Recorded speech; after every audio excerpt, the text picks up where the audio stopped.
I'm late to the party. Well, no, I'm not gonna enable desktop audio in case I do end up playing a game after this, but I don't know for sure. Because I'm not planning on the stream to be a long one. I'm thinking that this entire stream is a Bible reading stream this time. And it's the first time, really, that I would be making this just a Bible reading stream. Well, it was because just to update you on what was going on, along with doing a latest. I think it's this. Yeah. I think that worked. Let's try more. If I zoom it in by 400%, it shows this. That's actually the first time it's ever been this good. And that's 400% zoom. Because originally I had this zoomed up to 300%, and now it's zoomed up by another 100. This is the first time it's ever happened, and I don't trust it to be happening any other time. But just to update on the current situation. One, keeping my office door open for a bit. Two, have the dehumidifier run in my office. But that will change a little bit during the intermission. Second being that on the weekend, my mother and stepfather had their anniversary weekend. So they went on a very nice trip. Not saying where, but let alone I don't remember where, but they had a very nice trip, and I'm very happy for that. And they were glad to be home. And then the other thing is just in the terms of, I've already stated like how much spiritually I am in terms of how close I feel. And also I'm hoping that you can hear me as well.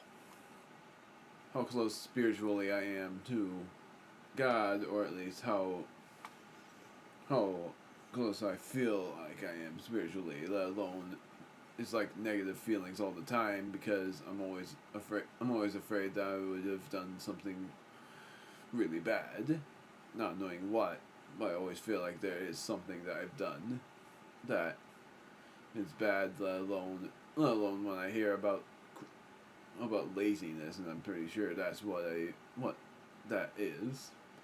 That is concerning.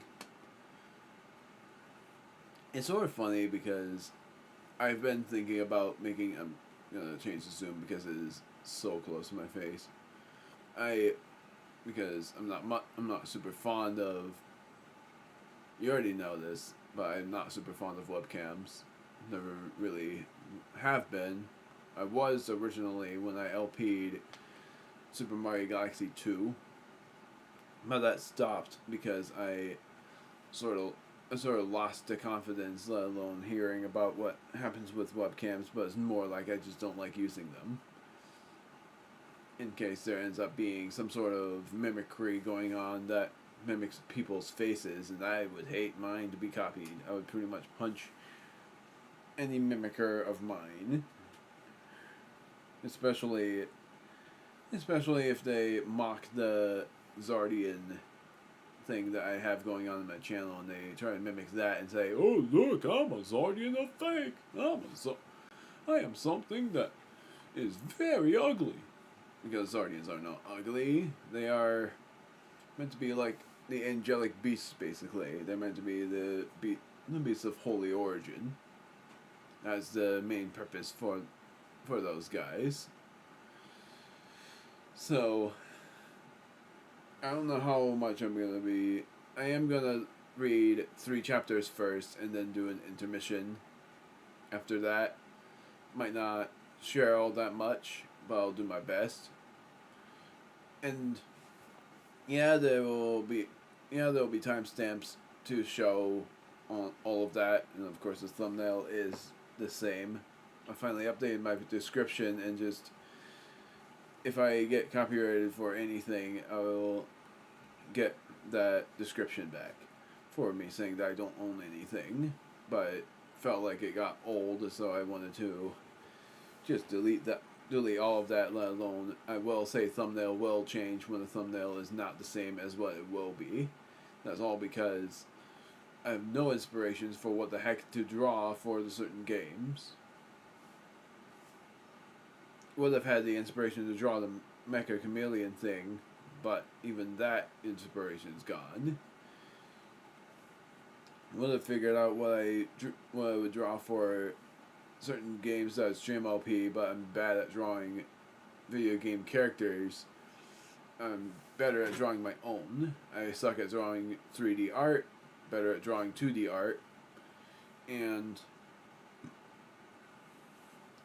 pretty much all of that stuff. We'll try to draw board covers and stuff, because the board covers as well is like, I want to draw like partial things, having the others who are very good at drawing certain other characters to draw them in their place, because I had an idea for what to. And I'm talking about Dice Trials because I'm recording one, but I only recorded 2 videos worth, and I'm on my break from recording all the way up until August 5th. And then after August 5th, the next time I'd be taking another break from recording will be likely on the 10th of August. Mostly because by then I would likely be done with everything except for my Dice Trials. And the break would last for another 10 days. That or another week. It's just a lot going on, basically. So,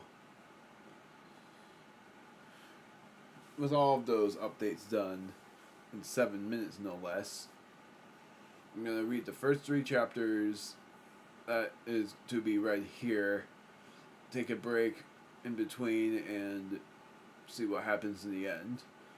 I might even make this stream be like an hour long, all depending on what I do afterward, because I'm not going to overread this entire thing. I'm going to just read as much as I can before feeling done. Usually when I feel done reading it, it keeps my mind open, because otherwise if I read a lot, it would end up being something that I would have to reread all the way back, even though I will do that all the same. My ear. It's not this one, it's this one. Oh yes, it's a lump. Or maybe that's just how the camera is, and I still hate it. Oh, I don't like it. I don't like how they look like this. This is so weird. Because if that's how my ears look the entire time, that's just bizarre. So we left off finishing chapter 5, and this is someone else's perspective of what happened to Jesus. So it's basically a lot of them are the same, but with brand new things to say, because Matthew was probably his perspective on Jesus, but it was a grand tale of that.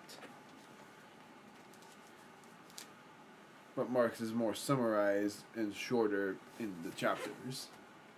Yeah, the more I look at my face, the more I am always next on how I look, because I don't like how I look.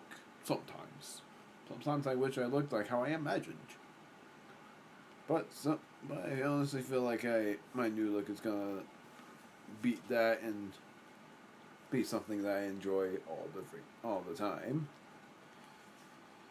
So in pages, just seeing how many pages it would be for all of these chapters, it looks like from chapter 6 to 11, it would be 15 pages.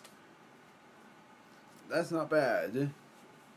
The past chapters 1 through 5, was how many?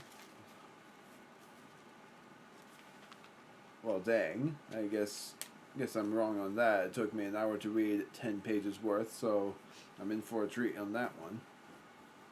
It really was 8 pages, but I'm still in for a treat for this one because, like I said, I'm reading 3 chapters but giving thoughts in between. And same thing goes. If you have any questions, I'll try to answer them. Jesus left there and went to his hometown, a prophet without honor, by the way, for the topic of chapter 6, accompanied by his disciples. When the Sabbath came, he began to teach in the synagogue, and many who heard him were amazed. Where did this man get these things? They asked. What's this wisdom that has been given him, that he even does miracles? Isn't this the carpenter? Isn't this the Mary's son and the brother of James, Joseph, Judas, and Simon? Aren't his sisters here with us? And they took offense at him. Jesus said to them, only in his hometown, among his relatives, and in his own house, is a prophet without honor. He could not do any miracles there, except lay his hands on a few sick people and heal them, and he was amazed at their lack of faith. Well, this is hitting hard already. And chapter 6 does indeed look like a long one for how many verses it looks like it is. But one of the topics is one of my most favorite. And then the other one's just sad. Jesus sends out the 12. Then Jesus went around teaching from the village to village, calling the 12 to him, the 12 being the 12 disciples. He sent them out 2 by 2 and gave them authority over evil spirits. These were his instructions. Take nothing for the journey except a staff. No bread, no bag, no money in your belts. Wear sandals, but not an extra tunic. Whenever you enter a house, stay there until you leave that town. And if any place will not welcome you or listen to you, shake the dust off your feet when you leave, as a testimony against them. They went out and preached that people should repent. They drove out many demons and anointed many sick people with oil and healed them. I'm going to actually just say this in between because I will forget that the rubbing sick people with oil or anointed, I'm sort of wondering what anointed is, but the oil part, healing them, is a really cool thing. Like, it's what we have for our tropical oils, or whatever they were called, essential, tropical, I call them either or. And it's just really cool how it was in the olden times. Makes me think of warriors as well, when the cats in the clans heal the sick with their herbs. Oh, I think my puppy, I think one of my dogs is coming in my office. I was looking underneath the computer. I heard a dog coming down the stairs. I could tell because it was like a bunch of exhales through the nose. Anyway, let alone just a thing from back in 6-5. He could not do any miracles there except lay his hands on a few sick people and heal them. And he was amazed. Oh, it's 6. And he was amazed at their lack of faith. The first half of 6 feels like it would be 6A at that point. But it is pretty interesting for how that is for just the amazed part, for the lack of faith, because he sees better than all of us on how much our faith is and how we feel about how strong our faiths are compared, because for me it's sort of become, because originally for a long time until in my 20s I thought I was like higher up on the faith cycle until I realized I have been a bit too narcissistic in terms of that kind of thing. It's my puppy. And that's when I started being more careful, because as well my heart wasn't really all set out as a the realization I had. And if you thought I was mocking, I had hair in my eye, or just an itch. So I'm never mocking people. That's another thing. Is like I don't try to mock. It's just that I have either stuff in my eye or hair in my eye, or an itch. It's hard to. I've gotten so used to just doing that without closing my eye, because sometimes when I close my eye and do it, my head hurts. It's a really bad thing. But in the terms of like how much faith I feel like I have versus how much faith I actually have, is that a yearn.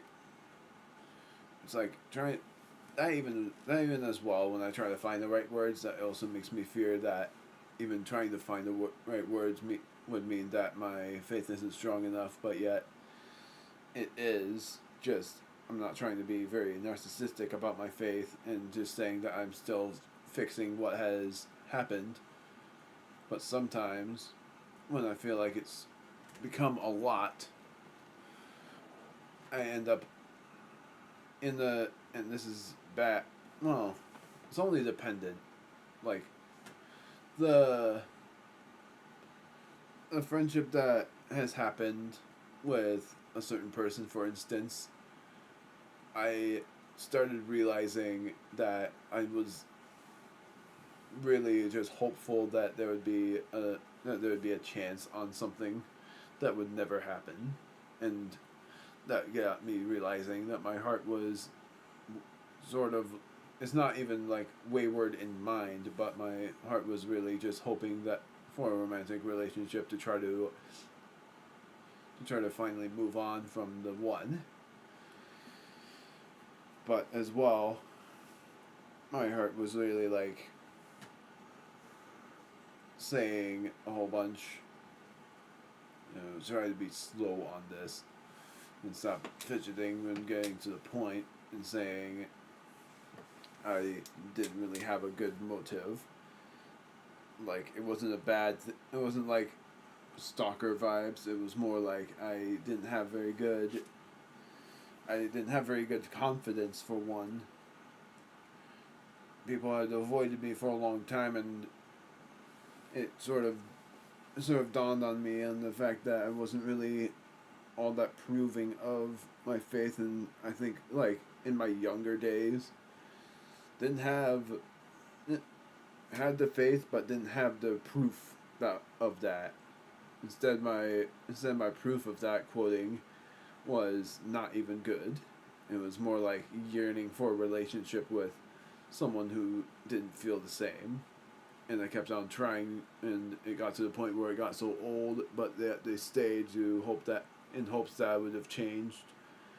And despite my change, it's still there.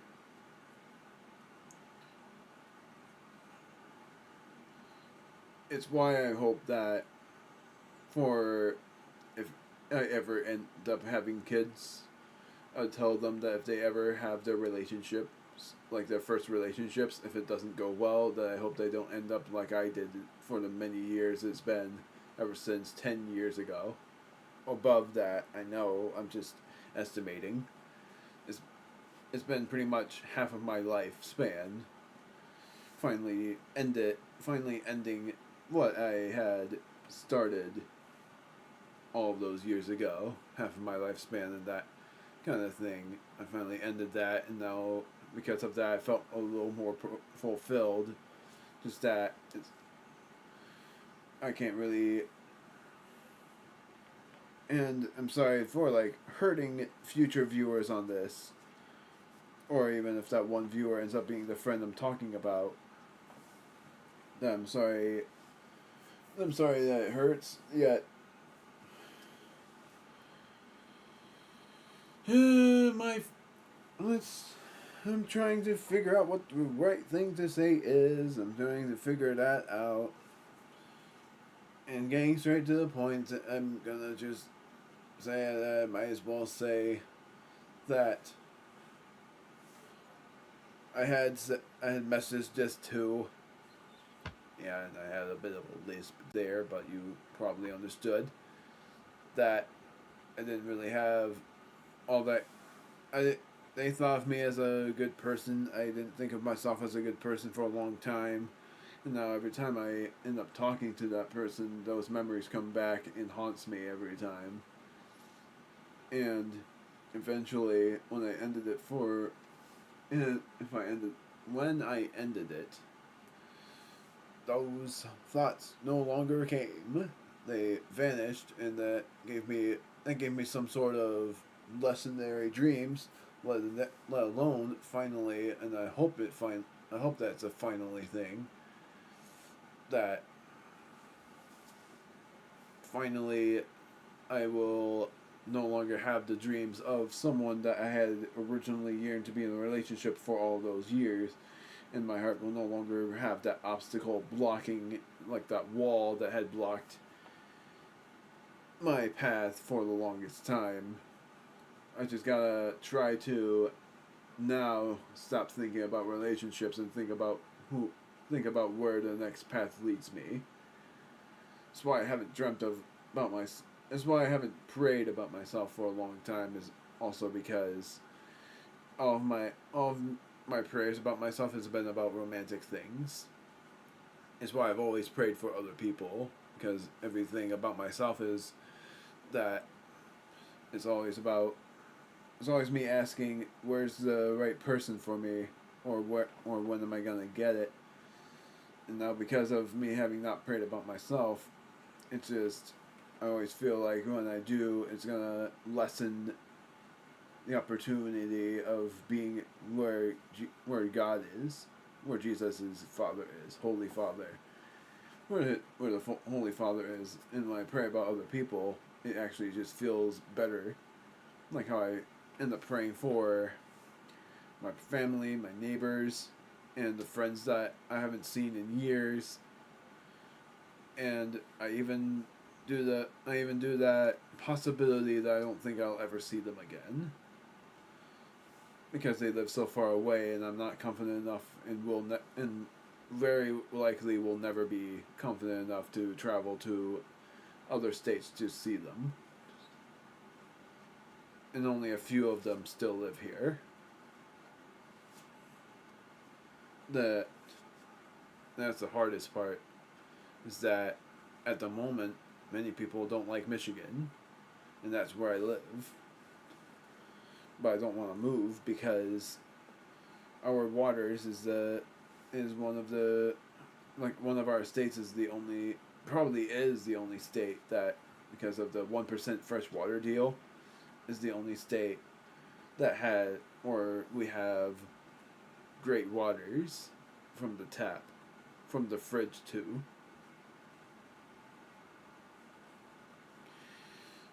That's the hard part, is like the feeling that once you go to a different place, the waters will be all the worse, you know. And drinking bottled waters every time, I feel like I'm gonna get a migraine every time I drink a different water.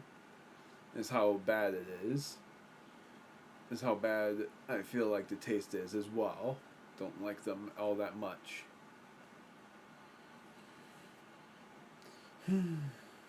Talked about myself even, but it was an epiphany kind of deal. Instead of me talking selfishly, I talked in terms. I guess it's up to perspective on whether it was still selfish or not. But it was just that realization that I had to share all of that out there, so that it would show how much you would think of me, like whether you think I am a bad person, or if you think that I have a bright future ahead because of having dropped or dumped or something, or whatever the word would be other than those two, all of that behind, left all of that behind, and however much time we have left, I don't feel like we have enough time for, because even if I would say that my heart is with God, here's the issue that I have now, is that I would say that I doubt that I would be able to have a relationship with someone, but now it's just that I don't have the expectation that I will be able to be in one, but that's only because I don't hope to be in one as long as it's not what God wants me to have. Yet there is a thing that I despise the most, which is that this world is corrupt and is not the same. And it's also why I don't want to go in different states, is because I feel like any state I go to, other than where I am now, is going to target me or anyone I love. It's not because I watch a cop show. This has always been the case with me. It's just any state, I always feel skeptical of the people there. There would be certain people that I do trust, but certain people that I would trust, but they turn around and betray.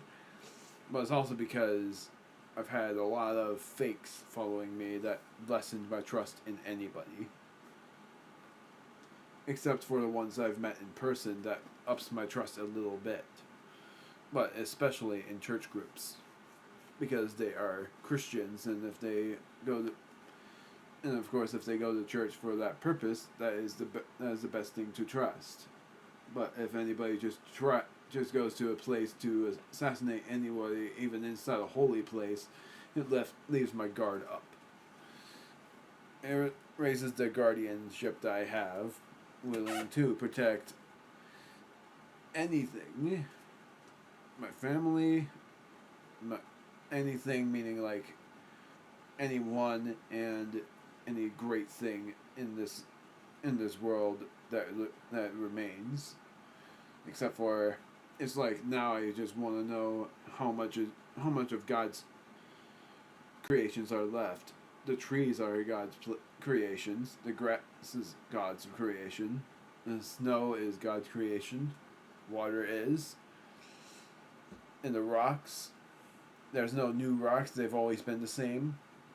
Pretty much has been for the longest time. And then the weather, that's pretty much like, I have no idea whether the weather would be God's weather or made by people. And people weather is worse than God weather. Because it's acid, it's toxic, and forced. As if it's just chemical water. Really bad for the ecosystem. But otherwise, it's just, I love God's creations way more than I like people creations. And I just hope that no one's faith drops if it comes to me leaving the friend group because of how I've been.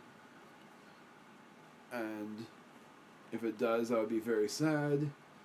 But I can't do anything about it now, because if I came back, it would be a mistake. Because there's like very small few that I've not had good intentions with, and those not good intentions mean that I've had feelings for them, and it's very hard to forget those feelings. But then it came to me having like struggles of memories. So the intention basically was just the yearning of romantic relationships with that said person that I had feelings for many years. And because it never worked, I stopped being friends, because you would hear that you risk your friendship if you ask for a romantic relationship. And I don't know how it is with other people, but there was only one person for me that ended up being that starting phase where we were only friends for a little bit, but that friendship was one-sided. That's the basic thing. And that one-sided thing was I wasn't that kind of friend. Meaning, I didn't think of her as a friend. I thought of her as someone that would eventually date me. But that one person but the other person always saw me as a friend, always saw the good in me, even if that good in me is small, or at least small in the memory cycle. I've been talking about myself a lot of the freaking time. But it's just sharing my experiences about my spiritual path. And it's different for other people, and I so much want to know about their spiritual path and trying to hone in on what they're like. I've actually honed into a certain person that I've worked with, and why they might not love hearing about Jesus or God, because whether it's because it feels forced, or it's just something that they aren't interested in, and yet I always will seek to inspire the ones who don't know God to know God more. So, soap. Why do you say soap? I'm just seeing something real quick because I'm looking at Psalms to see how many chapters Psalms has, because I do plan on reading Psalms eventually. It's gonna be a long. It's gonna take me a long time to read all of that because it has 150 chapters. And how many weeks I'd be reading all of that is pretty much 150 divided by 5, but then adding the 1. And 150 divided by 5, unless I end up reading more chapters, it's at most going to be 150 divided by 5. I'm trying to think of what it is. 30. It's going to be a whole month. Or no, 30 weeks. But 31 weeks, really. And that by calendar is 31 weeks. If it's 4 weeks per month and it's 12 months, it means it would take me up to 11 months. And that's the at most. And then the at least is like 9 months to read all of that. And yet, that was what I planned on reading before reading Proverbs, and then it's all dependent on what happens. Like, I'd still be a YouTuber, but ending up quitting LPs, or even just quitting being a YouTuber, but I wouldn't know how to share the Bible reading at that point. Probably just reading by myself at that point, but I have no idea. Because YouTube inspiration wise, I'm like so on that kind of thing. After the 20 minutes of talking about myself and sharing about all of that, now I'm on John the Baptist beheaded, verse 14. And yeah, this stream is only going to be Bible reading. If it's going to be like this, me sharing a whole lot, it's only going to be a Bible reading stream. And it's going to be because already a quarter of this done, and I didn't even read through chapter 6. So no games this time, and I honestly don't feel bad about not gaming this time, because I always felt like I was letting gaming be the more important thing than what's going on here. But it's also to like relax my mind up to the end because of so much that has happened. I just hope that doesn't make me a lazy Christian. Just like how I hear from posts. I'm going to go to that later. I'm going to read this first. And then I'll continue sharing if I have anything else to share. And then after chapter 6 is when I'm going to share what I was going to say. Even though it was already said. Matthew. King Herod heard about this, for Jesus' name had become well known. Some were saying, John the Baptist has been raised from the dead, and that is why miraculous powers are at work in him. Others said, he is Elijah. And still others claimed, he is a prophet, like one of the prophets of long ago. But when Herod heard of this, he said, John, the man I beheaded, has been raised from the dead. For Herod himself had given orders I don't know what I'm hearing, to have John arrested, and he had him bound and put in prison. He did this because of Herodias, his brother Philip's wife, whom he had married, for John had been saying to Herod, and I'm very curious about John's perception on this. I already lost it. Where is it? So Herodias. Where am I at? I already lost where I was before. Now I gotta look for where I was.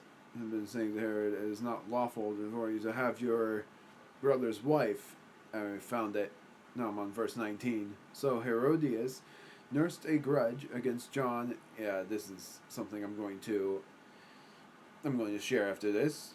It's a good thing I'm doing that, because it's basically the full of the story. That story about that friend I was talking about. But she was not able to. Oh, right. So Herodias nursed the judge. Hey, babe, I cannot talk. So Herodias nursed a grudge against John and wanted to kill him, but she was not able to, because Herod feared John and protected him, knowing him to be a righteous and holy man. When Herod joined John, he was greatly puzzled, yet he liked to listen to him. Finally, the opportune time came. On his birthday, Herod gave a banquet for his high officials and military commanders and the leading men of Galilee. When the daughter of Herodias came in and danced, she pleased Herod and his dinner guests. The king said to the girl, "Ask me for anything you want, and I'll give it to you." And he promised her with an oath, "Whatever you ask, I will give you, up to half my kingdom." She went out and said to her mother, "What shall I ask for?" "The head of John the Baptist," she answered. At once the girl hurried into the king with one request. I said one. You know what? It says with the, but I said one. "I want you to give me, right now, the head of John the Baptist on the platter." The king was greatly distressed, but because of his oaths and his dinner guests, he did not want to refuse her, so he immediately sent an executioner with orders to bring John's head. The man went, beheaded John in the prison, which is very sad, and brought back his head on a platter.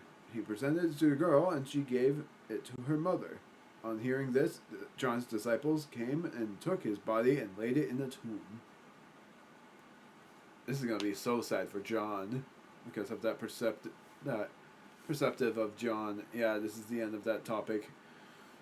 Like, I feel like it's going to be very sad for what happened to John, because he got beheaded all because of the grudge of his own wife.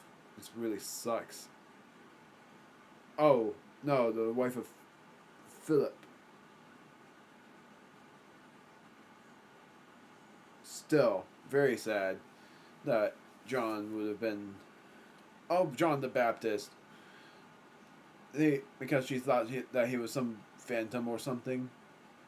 And I was going to share just a short bit, or maybe a long bit, depending on how long it lasts, about what I meant about the grudge, is that grudge was long-lasting to me as well. So long that it sort of nullified how much of a friend I would become. It sort of was like I'm going to say a prophesied thing, that in order for me to have a free mindset, but I don't know if that was me giving in to the devil's demands, but yeah, it felt right. I would have had to end that friendship so that grudge would vanish, and it sure does, because I thought my grudge vanished, and it did, but that grudge turned into lustful love, and that lustful love was never going to work, hence why I ended that friendship, because, like I said, one-sided friendship that only the friend thought of me as such. Well, I didn't, and instead I was lustful for another chance of a relationship that was never going to happen. Yeah, I had a bad history. Might as well share it on this stream. Jesus feeds the 5,000. 30, verse 30. The apostles gathered around Jesus and reported to him all they had done and taught. Then, because so many people were coming and going that they did not even have a chance to eat, he said to them, "Come with me by yourselves and to a quiet place and get some rest." So they went away by themselves in a boat to a solitary place. But many who saw them leaving recognized them and ran on foot from all town. I don't know why I read food there, even though I did say foot. From all the towns and got there ahead of them. When Jesus landed and saw a large crowd, he had compassion on them. But because, I said but because, just removed the but. Because they were like sheep without a shepherd. So he began teaching them many things. By this time it was late in the day, so his disciples came to him. "This is a remote place," they said, "and it's already very late. Send the people away so they can go to the surrounding countryside and villages and buy themselves something to eat." But he answered, "You give them something to eat." They said to him, "That would take 8 months of a man's wages. Are we to go and spend that much on bread and give it to them to eat?" "How many loaves do you have?" he asked. "Go and see." When they found out, they said, "5 and 2 fish." Then Jesus directed them to have all the people. This is my favorite part because it's literally communion. It's one of my most favorite things, even if it's not, but it just feels so much like it is. Jesus directed them to have all the people sit down in groups on the green grass. So they sat down in groups of hundreds and fifties, taking the 5 loaves and the 2 fish and looking up to heaven. He gave thanks and broke the loaves. Then he gave them to his disciples to set before the people. He also divided the 2 fish among them all until they all ate and were satisfied, and the disciples picked up the 12 basketfuls of broken pieces of bread and fish. The number of the men who had eaten was 5,000. Now, that's a question, of course, is I thought that, well, it was everyone. Now it said men, and I thought it was everyone, like men and women. I guess it was men and women, but yet it still says number of the men who had eaten was 5,000. So it made me, and my perspective on all of that was I thought it was the men, and then the women and some of the children, and all of them ate the bread and the fish. But then here it said the men, so it made me think that I was wrong. It was always the men, and that just is very interesting to know that I think it was said in Matthew, but Mark just made it even more clear that it was not the women and children, unless that it was a typo and it was the men, women, and children. It's because that's how I've always imagined it, let alone one of the dreams I've had about going out there to the many people, giving them great wisdom and helping them in any way.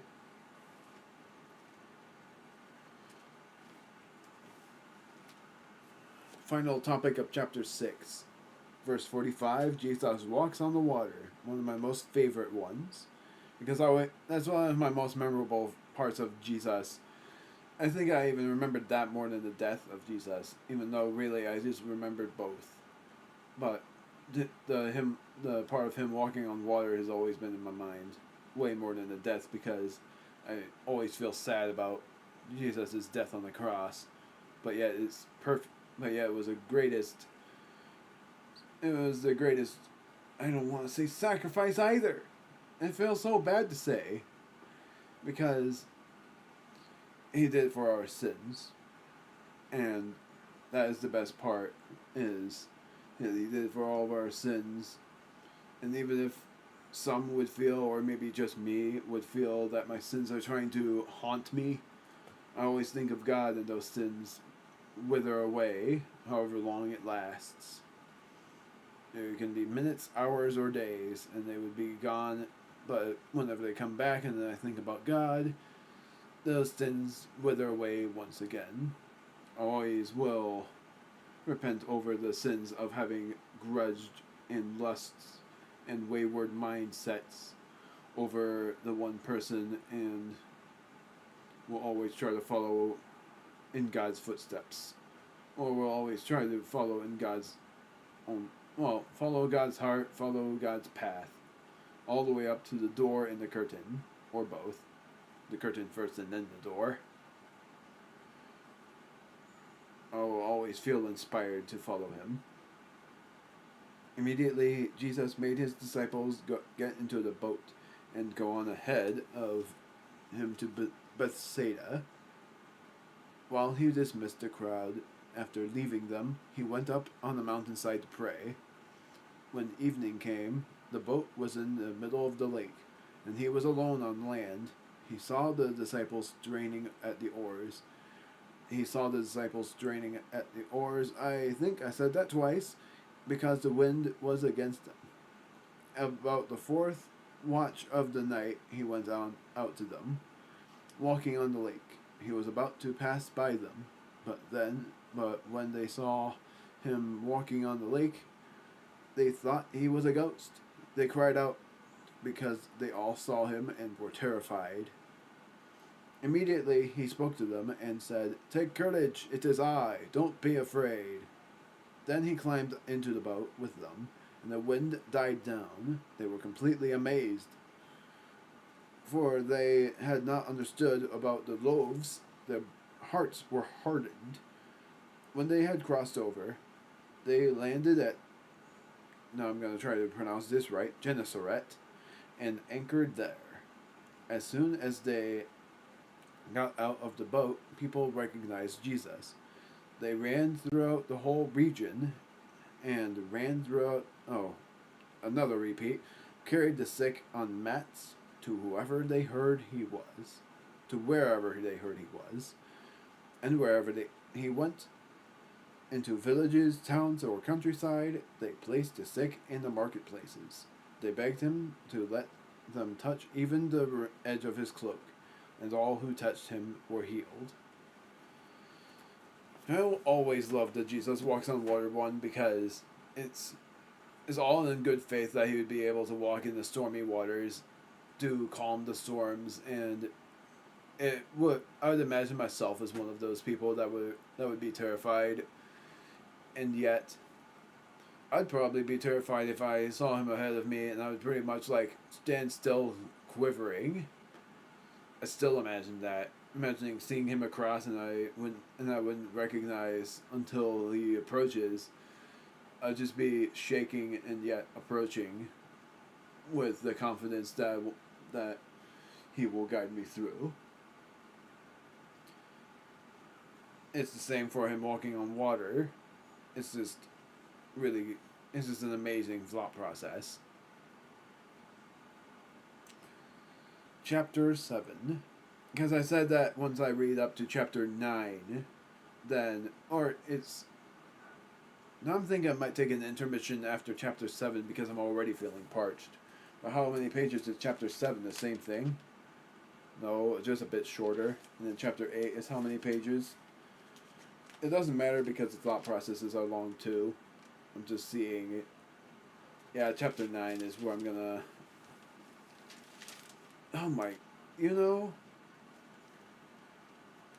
Chapter 8 feels like a good... Because it's not me being upset about the intermissions, it's just that whenever I see all the red, which is Jesus' speech, I know it's going to be super important, and I feel like I don't want to miss that out. So taking a break before all of that is the best thing, because whenever I just voice out Jesus' speech, it always feels like he's actually talking. That's the best part. I'm never mocking, it just, whenever I speak out, it always feels like he is actually there, and it's really good. It's like I'm actually there. The olden times or watching the documentary about his time. It almost makes me think about thinking it was high school. It always makes me think about high school. I think I was a sophomore at that time when I first saw about Jesus' death. That or I was a freshman. I think I was a sophomore. The Pharisees, this is called clean and unclean, and that topic goes on all the way up until verse 26. Nope, 24. The Pharisees and some of the teachers of the law who had come from Jerusalem gathered around Jesus and saw some of his disciples eating food with hands that were unclean, that is, unwashed. The Pharisees and all the Jews do not eat unless they give their hands, I almost said heads, but hands, I almost said as well, hands, a ceremonial washing, holding to the tradition of the elders. When they come from the marketplace, they do not eat unless they wash, and they observe many other traditions, such as the washing of cups, pitchers, and kettles. So the Pharisees and teachers of... I love that was all in parentheses, that's why I made it a little bit half-voiced. So the Pharisees and teachers of the law asked Jesus, "Why don't your disciples live according to the tradition of the elders, instead of eating their food with unclean hands?"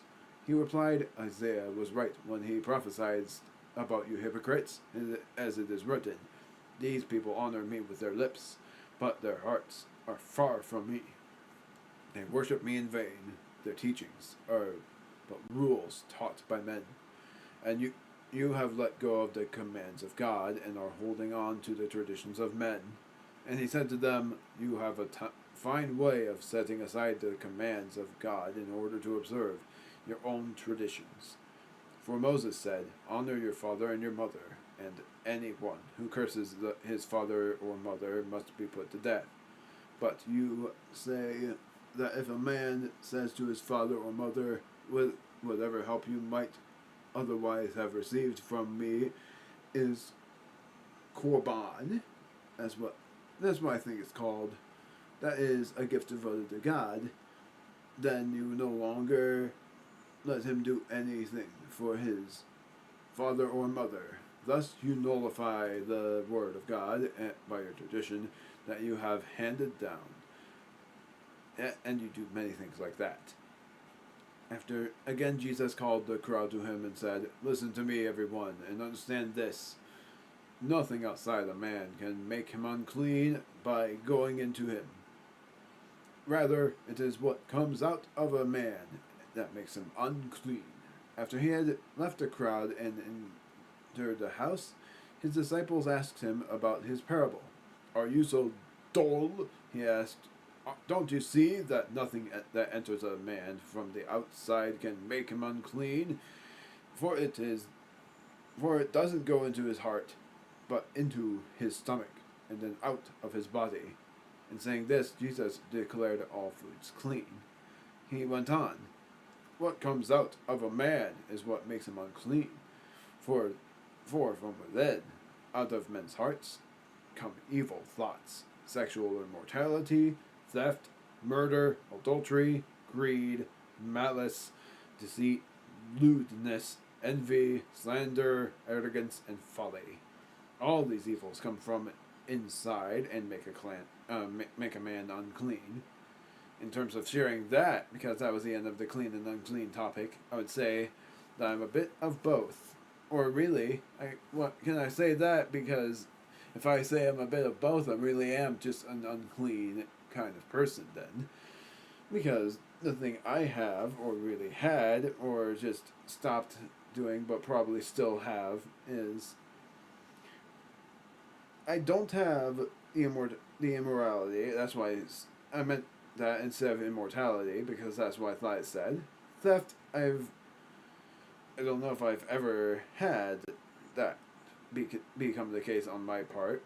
Murder, never really thought murderous thoughts. Just that the dark visions haunt me and I go against them. Adultery, never. Greed, I guess it comes to not money but foods like chocolates. Malice, that's a funny thing. Is like I don't quite know malice all that much, But all I think of when I think malice is intruding thoughts. That's why I always think whenever malice comes to mind. Deceit. I that's happened in my teen years, so I think that does make me unclean as a teen. It's like unclean teen years. Lewdness, nope. I really don't like lewd things. Envy, yes, all the time. Actually, not really all the time. It's like I bet. It's like in middle school, 6th grade, when I see a guy with many girls, that makes me envy them and jealous all the same. If jealousness was part of it, then yeah, that is an unclean thing, and I'll probably always envy them, but I'll probably even just look away and say I'm gonna be a pure heart, not an envious one. Slander, I guess, like in the mind, I guess that is the case even in dreams, but usually I try to avoid them. Sometimes it's unavoidable, but it has happened before, and I really don't like to remember that. Arrogance, yes, has happened a few times before, and then folly, that has. It has, but not on my part. It's always happened with the awful people that follow me on social media. They lead me to the wrong places, and they're not the ones to follow. But yeah, that is like an unclean thing. Coming to an admittance of that, I will always try and end up mostly doing the avoidings of all of those evils, because half of them are things that I really don't like to see. Oh, and then it's like evil thoughts. A lot of evil thoughts that I fight against, and a lot of evil thoughts that have actually happened in my years, in my younger years, teen years. I mean. Okay, that one. There's a word in verse 34 that I'm gonna try to pronounce, but it's gonna be a lot. I'm gonna pretty much like enunciate it, because otherwise it's just gonna sound like it's a whole bunch of F's. Done sharing with the clean and unclean topic and going on to the faith of the even that one's hard to pronounce. The Syrophoenician woman, or the Syrophoenician woman. Jesus left that palace and went to the vicinity of Tyre. He entered a house and did not want anyone to know it, yet he could not keep his presence secret. In fact, as soon as she heard about him, a woman whose little daughter was possessed by an evil spirit came and fell at his feet. The woman was a Greek born of Syrian Phoenicia. She begged Jesus to drive the demon out of her daughter. First, let the children eat all they want, he told her, for it is not right to take the children's bread and toss it to their dogs. Yes, Lord, she replied, but even the dogs under the table eat the children's crumbs. From Leah. Then he told her, for such a reply you may go. The demon has left your toddler. She went home and found her child laying on the bed, and the demon gone. She was peacefully sleeping. That was a shorter topic than I thought, but at the same time, still very hard for me. So, Syro-Phoenician. That word is pretty hard to pronounce, but it's like an olden country, and yet it's a really interesting, it's an Egyptian thing. It changes the perspective of that. I said perceptive the whole time, and I meant perspective of John. Is that the same? I don't know what perceptive means all the way. I hear it in terms of compliments, but I hardly know what it is. But perspective is what I meant that whole time. But yet, yeah, it is very cool for let alone the response. Every time I see that Jesus responds to even the dogs, under the table, eat the children's crumbs. It always makes me think that Jesus is gonna be like saying, "And you may go find your daughter in the house and see the results of your folly." That's what I always think that would be. But instead, it ends up being a good thing. It's just that's the mindset that I have. And yeah. And it's like I want to say anyway, but yet it feels like it's a bad thing to say. I'm trying to avoid saying that, but it's in my nature. The healing of a deaf and mute man. After chapter 7 is chapter 8, and then I'm taking that intermission. Then Jesus left the vicinity of Tyre and went through Sidon, down to the Sea of Galilee, and into the region of Decapolis. There, some people brought to him a man who was deaf and could hardly talk, and they begged him to place his hand on the man. After he took him aside, away from the crowd, Jesus put his fingers into the man's ears. Then he spit and touched the man's tongue. He looked up to heaven, and with a deep sigh said to him, "Ephphatha." It's like I would imagine somebody going like "Ephphatha," but I know that's not what he's saying. It just that's what it sounds to me like it is. It's not a mockery. It's just a funny thing to think of. Which means be opened. At this, the man's eyes were opened. His tongue was loosened, and he began to speak plainly. Jesus commanded them not to tell anyone, but the more he did so, the more they kept talking about it. People were overwhelmed with amazement. "He has done everything well," they said. "He even makes the deaf hear and the mute speak." Feeds of 4,000. Wait a second. That's an interesting thing to look at there.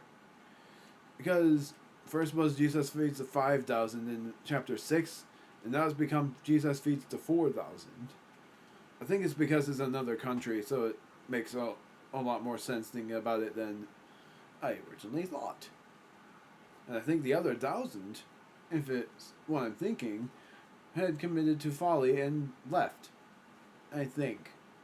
That's just a guess. I have no idea.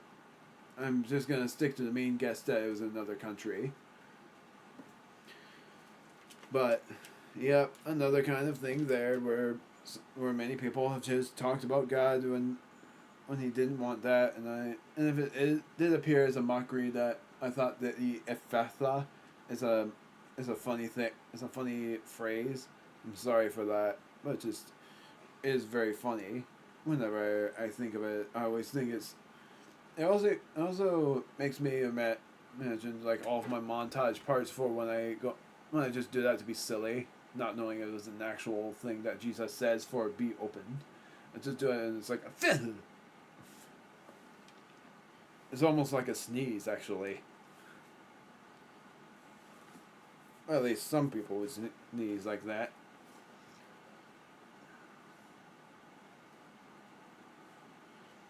Jesus feeds the 4,000. Oh, this one's interesting. During those days, another large crowd gathered. Okay, so it is another country. Since they had nothing to eat, Jesus called his disciples to him and said, "I have compassion for these people. They have already been with me 3 days and have nothing to eat. If I send them home hungry, they will collapse on the way, because some of them have come from a long distance." His disciples answered, "But where in this remote place can anyone get enough bread to feed them?" "How many loaves do you have?" Jesus asked. 7, they replied. He told the crowd to sit down on the ground. When he had taken the 7 loaves and given thanks, he broke them and gave them to his disciples to set before the people. And they did so. They had a few small fish as well. He gave thanks for them and also told let me reread verse 7 because I read it wrong. They had a few small fish as well. He gave thanks for them also and told the disciples to distribute them. The people ate and were satisfied. Afterward, the disciples picked up the 7 basketfuls, which originally was 12, I think, of broken pieces and that were left over. I already forgot. I don't remember the number. About, I think it was 5, actually. 5 basketfuls. Gosh darn, now I gotta reread that just to see how many basketfuls it was. Back from the end of, just do this. Feeds of 5,000, how many buckets was it? 12. So it lessened to 7 at that point.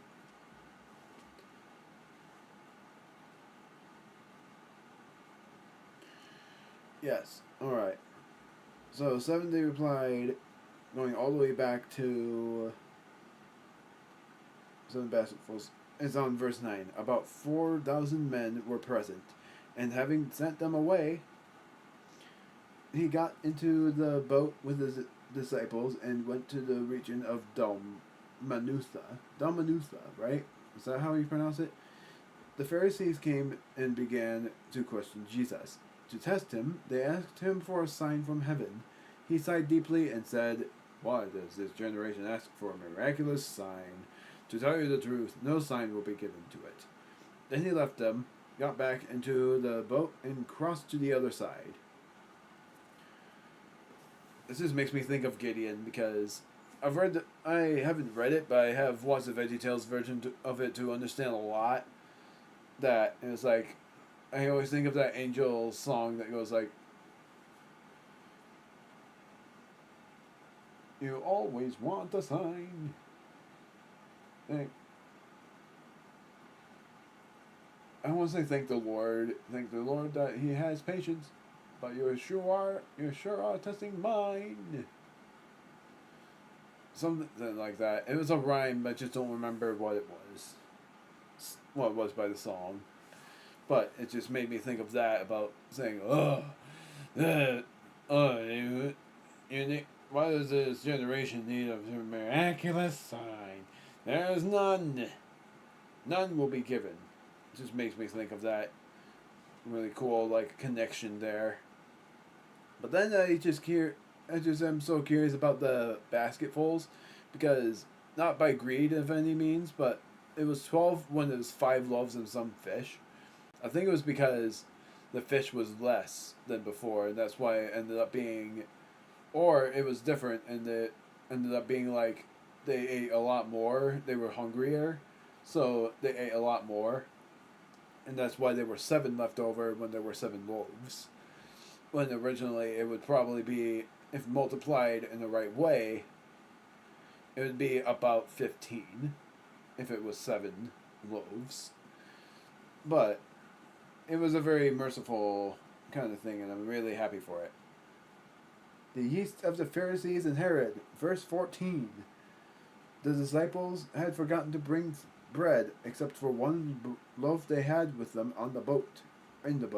Be careful, Jesus warned them. Watch out for the yeast of the Pharisees and that of Herod. I don't know. I've been seen. Sorry. I heard footsteps and it sounded like people. Person. I don't know. Going back. And that of Herod. They discussed this with one another and said, "It is because we have no bread." Aware of their discussion, Jesus asked them, "Why are you talking about having no bread? Do you still not see or understand? And are your hearts hardened? Do you have eyes but fail to see? And ears but fail to hear? And don't you remember? When I broke the 5 loaves for the 5,000, how many basketful of pieces did you pick up?" 12, they replied.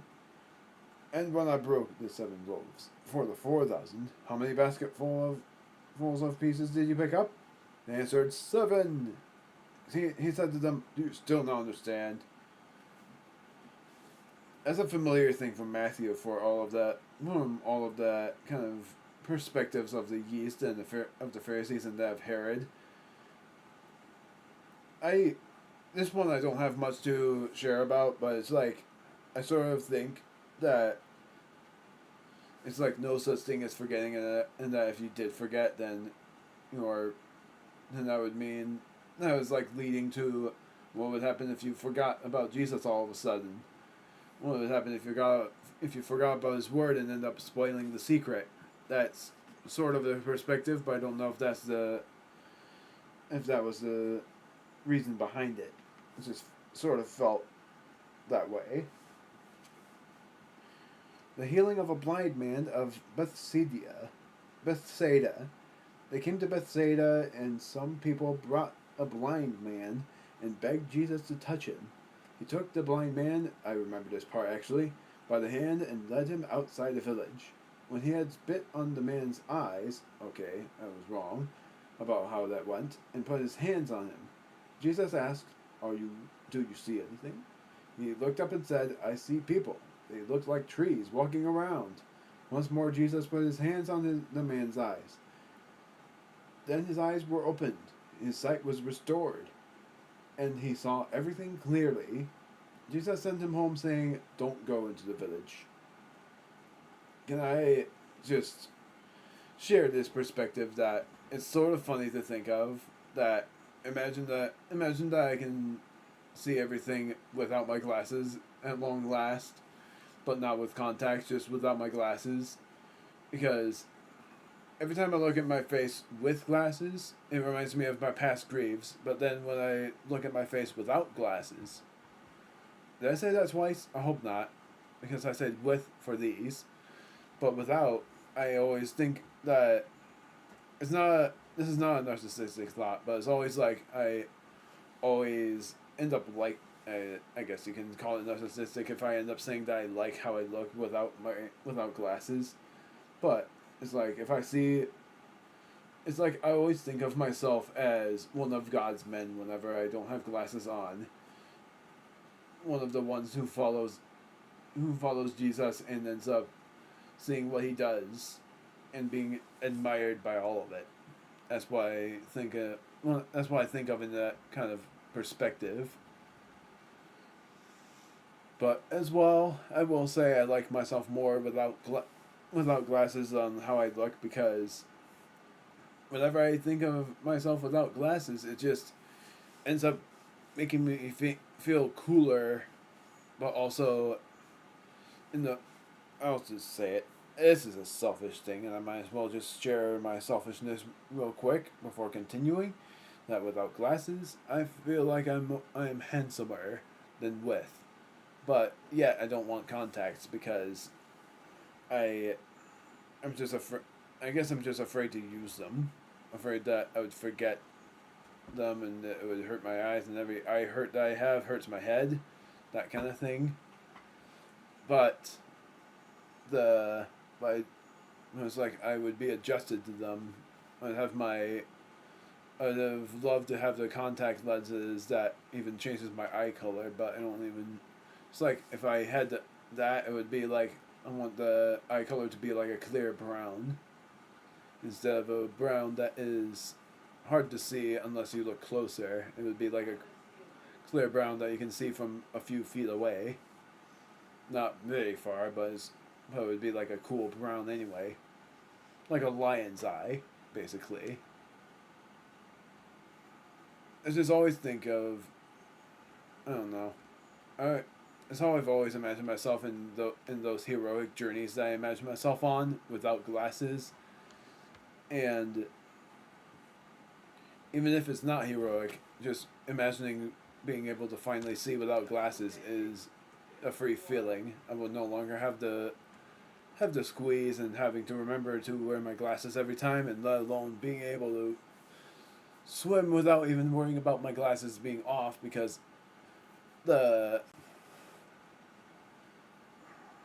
it's like, I would say like 2 or 3 times I've forgotten to take my glasses off and jumped with my glasses on because I missed the feeling of seeing everything without glasses.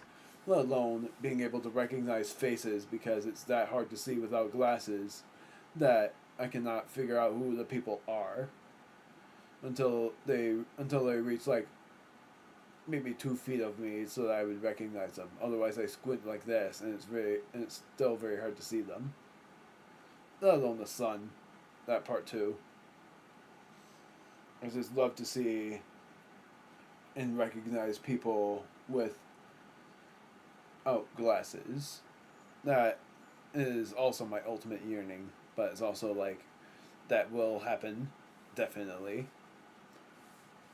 But the fear will continue to be that rightful fear of judgment of which I don't. It leads to not knowing much I've how much bad I've done and how much good I've done, and how rewarded I am. Like, do I deserve to have the imaginary friends that I've had for ever since 6th grade come into come into reality? That kind of thing is the what ifs and the fearful, and let alone the fearful things as well. Peter's Confession of Christ. I think this is the last. Nope, it's not. But I don't really know what to share on this one because this one is only 4 verses long.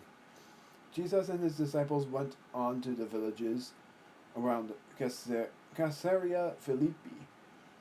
On the way, he asked them, "Who do people say I am?" They replied, "Some say John the Baptist.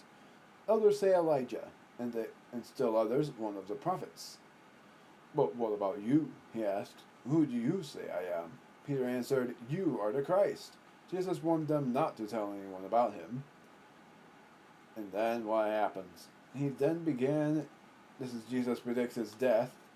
Verse 31, I did tell you I didn't really have much to share on that one because it's only 4 verses long and I wouldn't know what to think because I've heard all of that in Matthew and shared about that in that one. He then began to teach them about it's not the last, oh, whoops. I skipped a page. Son of Man. Oh, about the Son of Man? He then began to teach them that the Son of Man must suffer many things and be rejected by the elders, chief priests, and teachers of the law, and that he must be killed, and after 3 days rise again. He spoke plainly about this, and Peter took him aside and began to rebuke him. But when Jesus turned and looked at his disciples, he rebuked Peter. "Get behind me, Satan," he said. "You do not have in mind the things of God, but the things of men." Then he called the crowd to him along with his disciples and said, I should have read this after the intermission. Hold up.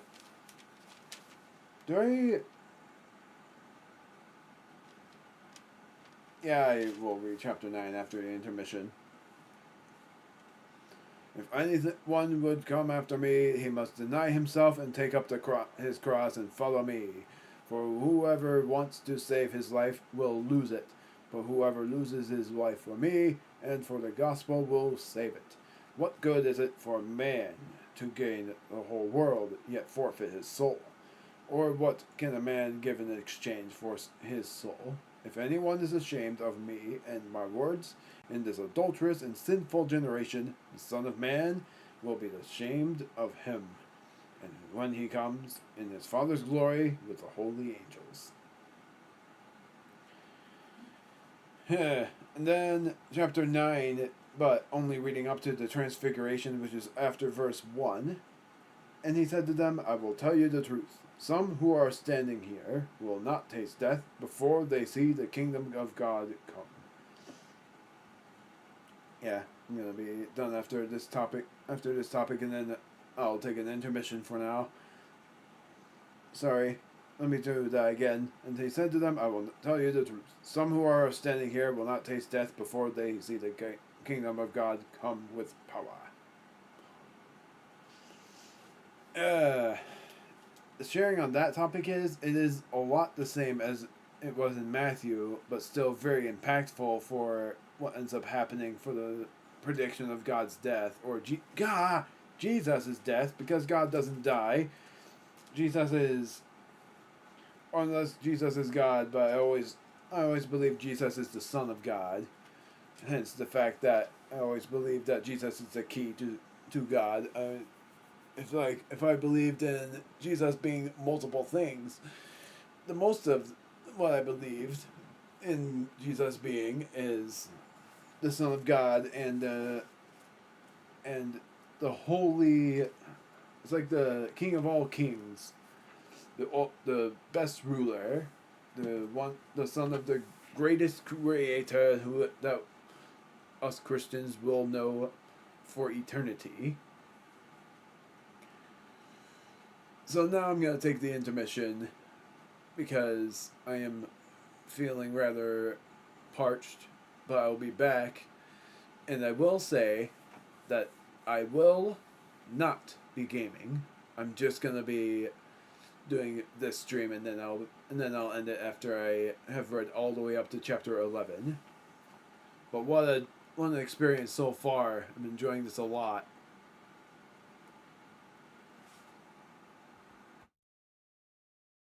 I'm gonna do this.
break is over.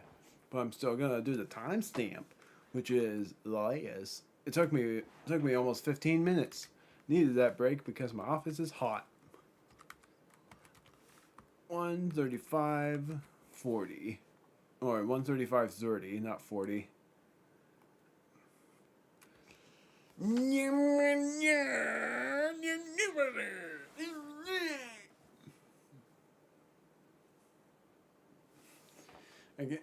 It's like sometimes I like seeing my goofy faces, but it's like I said, I still like how I look without glasses.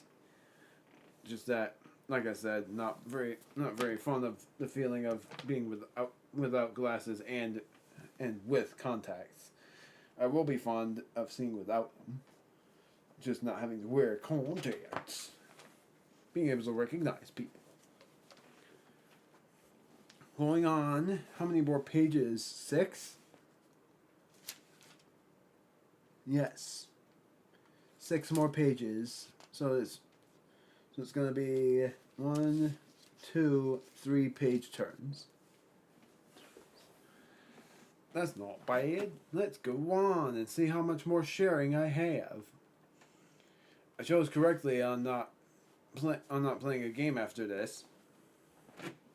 And if I did this in the morning, I would have lasted until 1.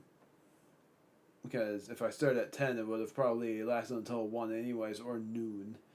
But then I would have just wanted to chill, and that would have lasted me until past 1. The Transfiguration, verse 2 of chapter 9. After 6 days, Jesus took Peter, James, and John with him, and led them up a high mountain, where they were all alone. There he was transfigured before them. His clothes became dazzling white, whiter than anyone in the world could bleach them. And there appeared before them Elijah and Moses, who were talking with Jesus. Peter said to Jesus, "Rabbi, it is good for us to be here.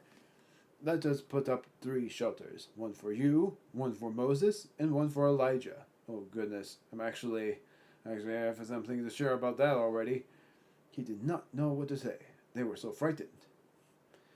Then a cloud appeared and enveloped them, and a voice came from the cloud. "This is my son, whom I love.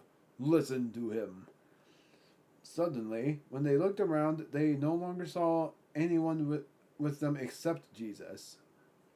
As they were coming down the mountain, Jesus gave them orders not to tell anyone what they had seen until the Son of Man had risen them from the dead. They kept the matter to themselves, discussing what rising from the dead meant. And they asked him, "Why did the teachers of the law say that Elijah must come first?" Jesus replied, sorry, I have an itch. "To be sure, Elijah does come first, and restores all things. Why then is it written that the Son of Man must suffer much and be rejected? But I tell you, Elijah has come, and they have done to him everything they wished, just as it is written about him." The only thing I could share about this, because I've read about the Transfiguration actually I have more than one thing. Like, I've already shared about the familiarity of the "this is my son, listen to him," and that makes me think of Light of the World. And then the rabbi, which every time I think rabbi, I always think, even though it's meant to be,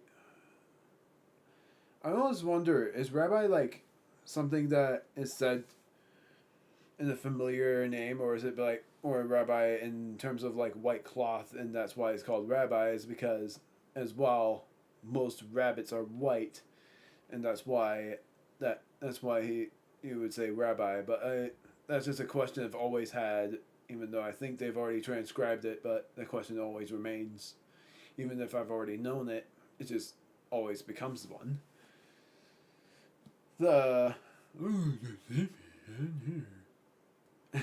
I was looking at my stream. That's why I was looking concerned on that one and being silly. the other thing about the clothes being white is a really cool thing. It's like, it's brighter than the clothes that would be bleached. It would become brighter white than it would be bleached. Even my shirt. It would be metallic, but not really. It's like very bright. It is brighter than the sun. Very cool. And then the other thing about the shelters was that it made me think of mysterious caverns, because there was, spoiling that a little bit, Brave and Druko helping with the shelters. Sorry, my eyes. It always looks like, whenever I look at them slightly, I always think they look reddish until I widen them. Then they're not. It's just weird. So, that's like the three things. I love the number 3. It always comes around. It's like the three things shared that I had in mind. Man, I always love my nose and I can scratch it. The itches are from nerves, and I don't. And I do understand why. It makes absolute sense. Yesterday it happened again. Freaking itches. The healing of a boy with an evil spirit. This one I don't really have much to share about because it's familiar. When they came to the other disciples, but I think I might be able to share something anyways. They saw a large crowd around them and the teachers of the law arguing with them. As soon as all the people saw Jesus, they were overwhelmed with wonder and ran to greet him. Just like me, I would be overwhelmed with wonder as well. What are you arguing with them about? He asked. A man in the crowd answered, Teacher, I brought you my son, who is possessed by a spirit and has robbed him of speech. Whenever it seizes him, it throws him to the ground. He foams at the mouth, gnashes his teeth. Oh, great, this is making me think of the Rookie. And becomes rigid. Oh, like autism, basically, but worse. I asked that your disciples... Okay, I'm just like sharing things in between now. I'm like humoring the fact, even though I don't know if that's proper, but I don't know. Is it wrong? I will ask, but I feel like that's even wrong for me to just ask. Is it wrong for me to humor things in between? Ask your disciples to drive out the spirit, but they could not. Oh, unbelieving generation. Jesus replied, How long shall I stay with you? How long shall I put up with you? Bring the boy to me. So they brought him. When the spirit saw Jesus, it immediately threw the boy into a convulsion. He fell into the ground and rolled around, foaming at the mouth. Yeah, like, I don't know. I'm gonna just wait on that one. Jesus asked the boy's father, How long has he been like this? From childhood, he answered. It has often thrown him into the fire or water to kill him. But if you can do anything, take pity on us and help us. If you can, said Jesus, everything is possible for him who believes. Immediately the boy's father exclaimed, I do believe! Help me overcome my unbelief! When Jesus saw the crowd was running to the scene, he rebuked the evil spirit. You deaf and mute spirit, I command you, come out of him and never enter him again. The spirit shrieked, convulsed him violently, and came out. The boy looked so much like a corpse that many said, He's dead! But Jesus took him by the hand and lifted him to his feet, and he stood up. After Jesus had gone indoors, his disciples asked him privately, Why couldn't we drive it out? He replied, This can only come out by prayer. And I feel like it's the right thing to translate on that one, because otherwise it's a past term. They left that place. I'm not annoyed. I'm annoyed with my reading. That's all it is. And passed through Galilee. Jesus did not want anyone to know where they were, because he was teaching his disciples. He said to them, The Son of Man is going to be betrayed into the hands of men. Hold up. Okie dokie. I was thinking it would take some other pages with, and I'm glad it didn't. Into the hands of men. They will kill him. And after 3 days he will rise. but they did not understand what he meant and were afraid to ask him about it. Three more of these, and one of them is going to be hard to share off of. So I won't bother with that, with sharing about it, and just share about the other two. But the healing of a boy with an evil spirit. I think I've shared this before, but it's like how autism is, but that one's so much worse than autism.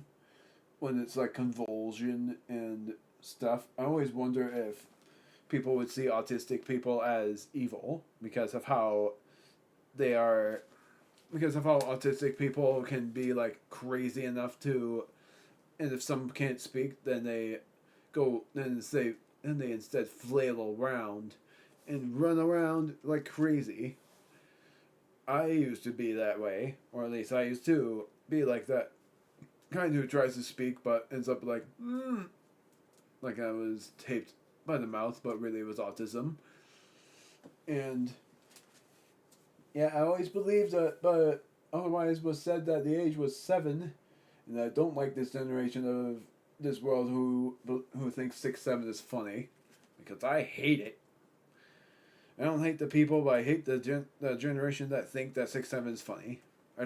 I guess that means I hate the people, but I really don't hate them. I just don't get how 6-7 is funny. It's not. It's just numbers. But because of a dumb rapper, they think it's funny all of a sudden. It used to be a fun thing for kids to learn about something about 7 being greater than 6, and then 8 being.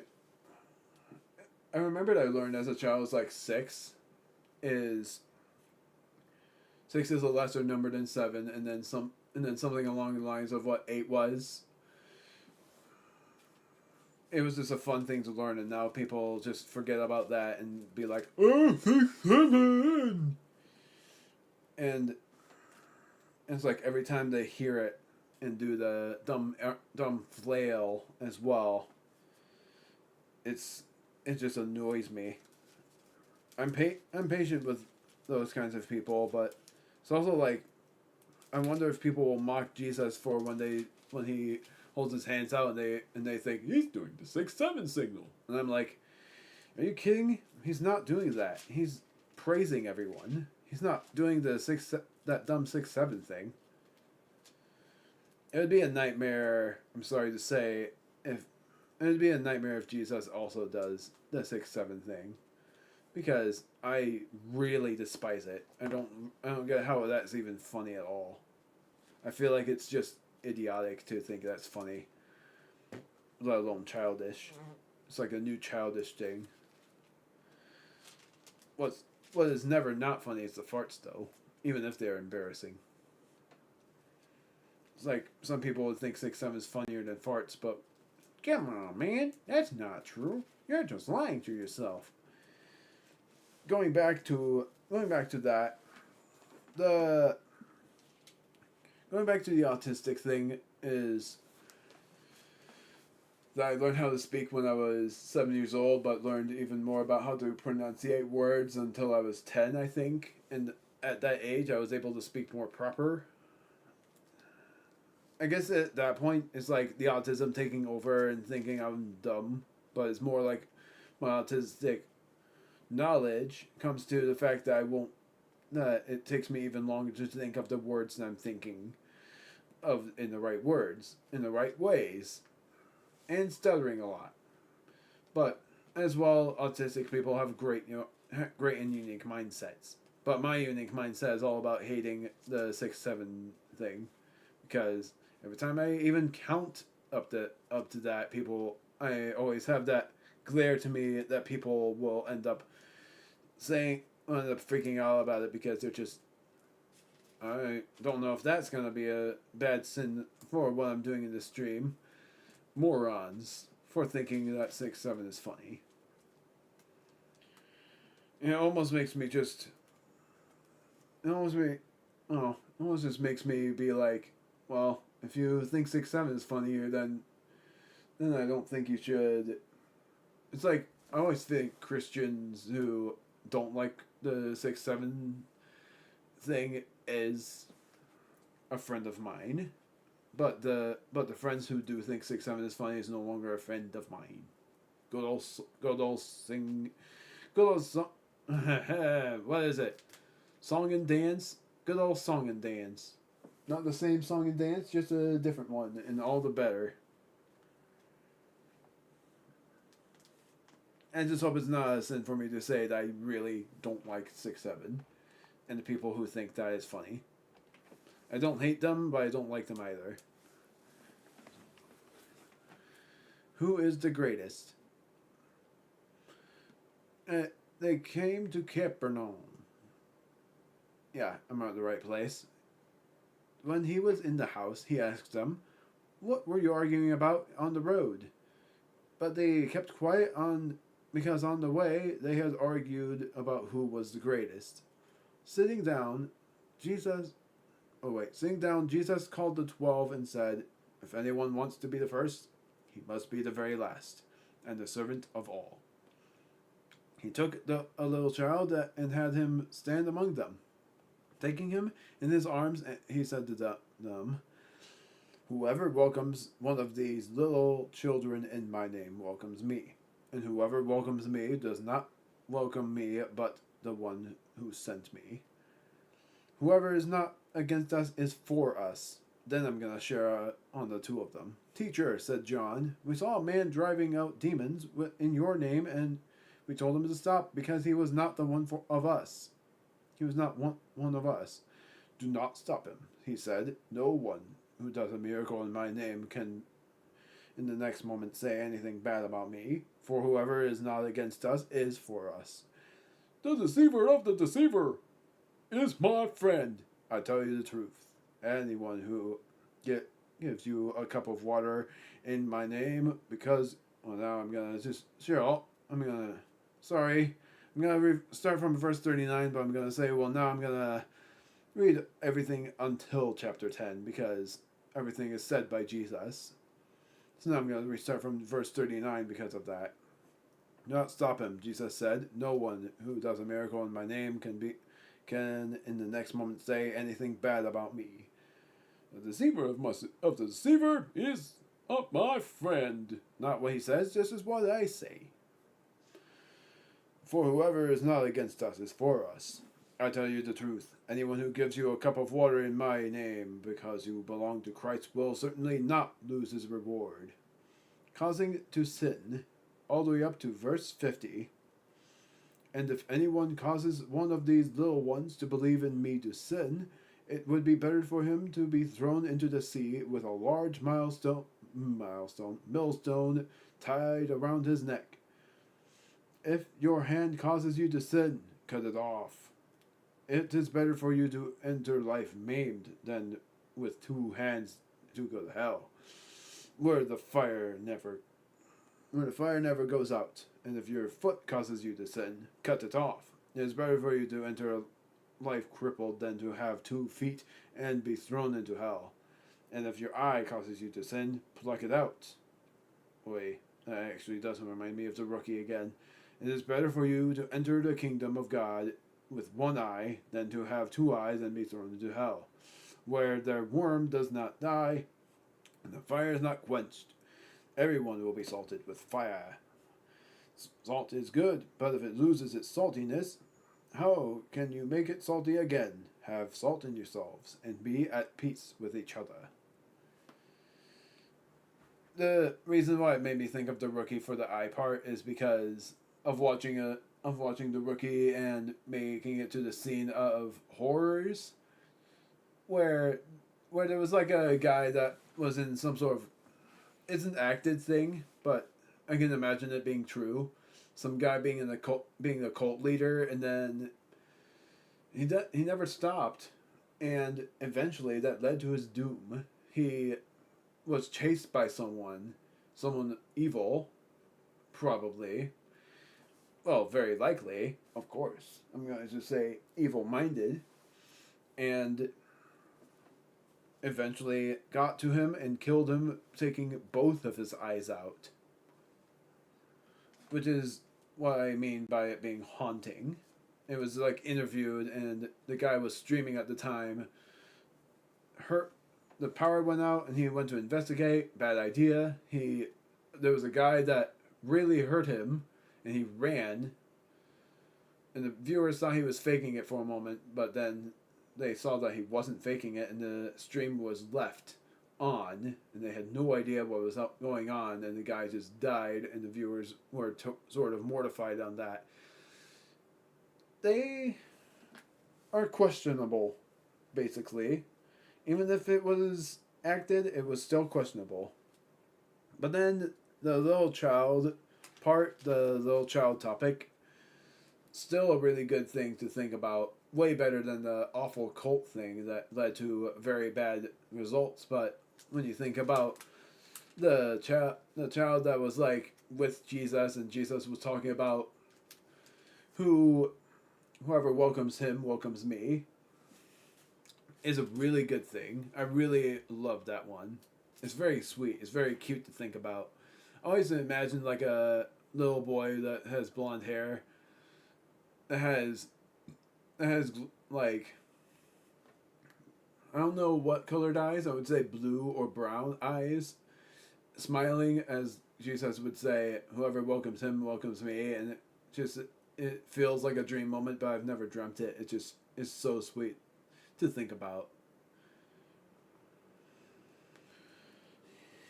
I have 2 more chapters to go, and I think 1 more page turn, 2 more page turns. Chapter 10 is divorce. This one I already know, and I think about it all the time. Jesus then left that place and went into the region of Judea and across the Jordan. Again, crowds of people came to him, and as was his custom, he taught them. Some Pharisees came and tested him by asking, "Is it lawful for a man to divorce his wife? What did Moses command you?" He replied. They said, "Moses permitted a man to write a certificate of divorce and send her away. It was because your hearts were hard that Moses wrote you this law." Jesus replied, "By the beginning of creation, God made them male and female. For this reason, a man will leave his father and mother and be united to his wife, and the two will become one flesh. So they are no longer two, but one. Therefore, what God has joined together, let man not separate." When they were in the house again, the disciples asked Jesus about this. And he answered, "Anyone who divorces his wife and marries another woman commits adultery against her. And if she divorces her husband and marries another man, she commits adultery." Even worse, that if you break up with a man and date with the same sex instead, that is even worse. It's like, I know I shouldn't be very judgmental on it, but it's more for what God would say. Is like, even in like this generation, I don't know if it says in the Bible, is like, if you date with anyone of the same sex, then I'll quote on it, "Good luck." I'll just say good luck, but don't bet that don't bet that Jesus will say that I will let you in.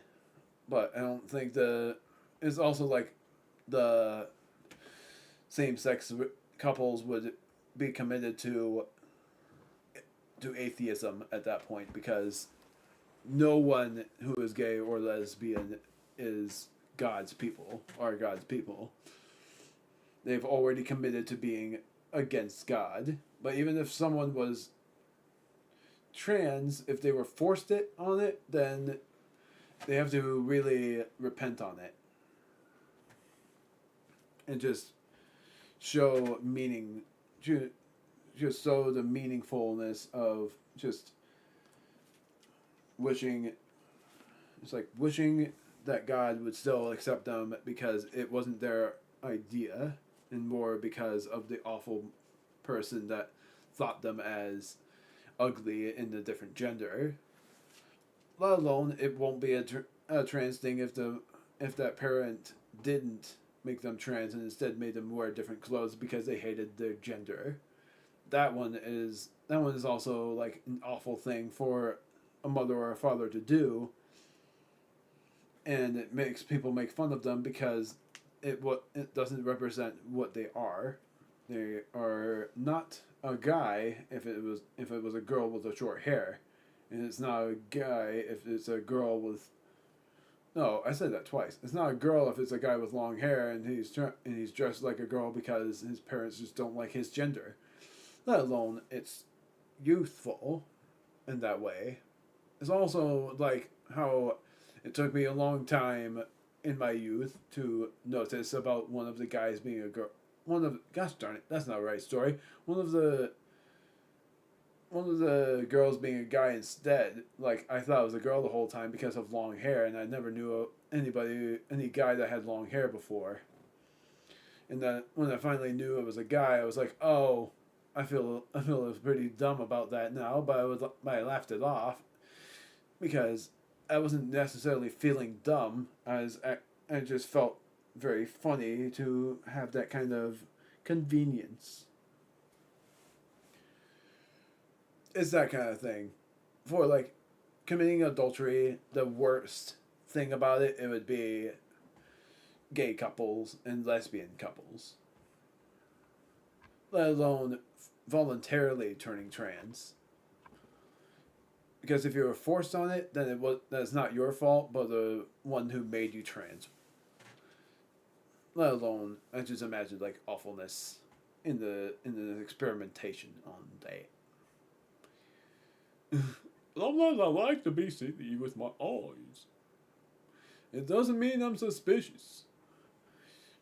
I'm just messing with the camera. That's what will make people think I am being awful. Is that I would end up doing this. But it doesn't mean I'm being. It doesn't mean I'm being awful. It's just I'm messing around with the camera. But I sometimes don't even like using the camera because it's just because of how things are. I feel like it's gonna be fake at some point where they put out a guy's face like mine and make people not be friends with me even if I've never said any of that. Like it would say, "Oh man, you'll be going in a path of glory. You'll be going through a path that leads you to me." Because what I say to that is, no, don't follow me, don't follow me for me, follow me for God. Basically just, don't just follow me, but follow me as far as you want to, and then create your own path.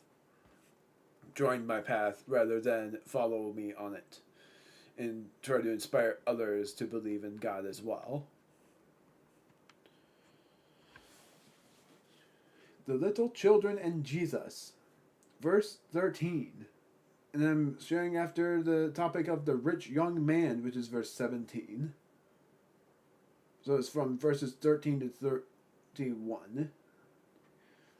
I almost said 13 to 13, but 13 to 31. People were bringing little children to Jesus to have him touch them, but the disciples rebuked them. When Jesus saw this, he was indignant. He said to them, "Let the little children come to me, and do not hinder them, for the kingdom of God belongs to such as these." I tell you the truth, this makes me think of the little girl that is always in weddings. It's so sweet. I always love it. Let alone for homecoming kings and stuff. That's why I always think in God's kingdom is like little children being very sweet and doing very good things. Because they're so cute. And very sweet at the same time. I tell you the truth, anyone who will not receive the kingdom of God will, like a little child, will never enter it. Will not receive the kingdom. Okay. And he took the children in his arms, put his hands on them, and blessed them. The rich young man, verse 17. As Jesus started on his way, a man ran up to him and fell on his knees before him. "Good teacher," he asked, "what must I do to inherit eternal life?" Why do you call me good? Jesus answered, No one is good except God alone. You know the commandments. Do not murder, do not commit adultery, do not steal, do not give false testimony. Just like that guy in even if it was acted, just imagine it being true, the guy who was a cult leader. Do not defraud, honor your father and mother. Teacher, he declared, all these I have kept since I was a boy. Jesus looked at him and loved him. One thing you lack, he said, go, sell everything you have and give to the poor, and you will have treasure in heaven. Then come, follow me. At this the man's face fell. He went away sad because he had great wealth. Jesus looked around and said to his disciples, how hard it is for the rich to enter the kingdom of God. The disciples were amazed at his words, but Jesus said again, children, how hard it is to enter the kingdom of God. It is easier for a camel to go through the eye of a needle than for a rich man to enter the kingdom of God. The disciples were even more amazed and said to each other, who can be saved? Who then can be saved? Jesus looked at them and said, with man this is impossible, but with God all things are possible with God. But not with God. Gosh darn it. Read that from verse 27. Jesus looked at them and said, with man this is impossible, but not with God. All things are possible with God. Peter said to him, we have left everything to follow you. I tell you the truth, Jesus replied. No one has left home, or brothers or sisters, or mother or father or children, or fields for me and the gospel will fail to receive 100 times as much. In this present age, homes, brothers, sisters, mothers, children, and fields, and with them persecutions. I almost said persecutions, but I stopped myself just a bit earlier. And in the age to come, eternal life. But many who are first will be last, and the last first. Familiar yet again, but also very sweet, like I said, to imagine the children running around being very sweet with everyone, and yeah, it's like royalty. It also just makes me think of high school and marching band. How, and that will always be in my memories, how I was in a dress shirt in the rain, and when I got Homecoming King, he screamed because of the fact that I was so cold and I was shivering a bunch. But when I got Homecoming King, it was so, I like screamed very loudly, and it was just very great. It was just so cool. It was a great moment, let alone just, I couldn't help it. But from being so cold in the rain, and that scream just, I nearly cried too. Because I never thought I was gonna be anything in high school, but then with all the awards that I got because of my kindness, let alone my kindness getting me to become Homecoming King, it was a reward in itself. I just shouldn't have wanted so much more than that, because inside I wanted so much more, but what I got was enough, and that's something that I should have just accepted. Jesus again predicts his death. Verse 32, sharing after chapter 10 is done. They were on their way up to Jerusalem, with Jesus leading the way, and the disciples were astonished, while those who followed were afraid. Again he took the 12 aside and told them what was going to happen to him. We are going up to Jerusalem, he said, and the Son of Man will be betrayed to the chief priests and the teachers of the law. They will condemn him to death, and will hand him over to the Gentiles, who will mock him and spit on him, flog him and kill him. 3 days later, he will rise. The request of James and John, verse 35. Then James and John, the sons of Zebedee, came to him. Teacher, they said, we want you to do for us whatever we ask. What do you want me to do for you? He asked. They replied, let one of us sit at your right and the other at your left in your glory. You don't know what you are asking. Jesus said, can you drink the cup I drink, or be baptized with the baptism I am baptized with? We can, they answered.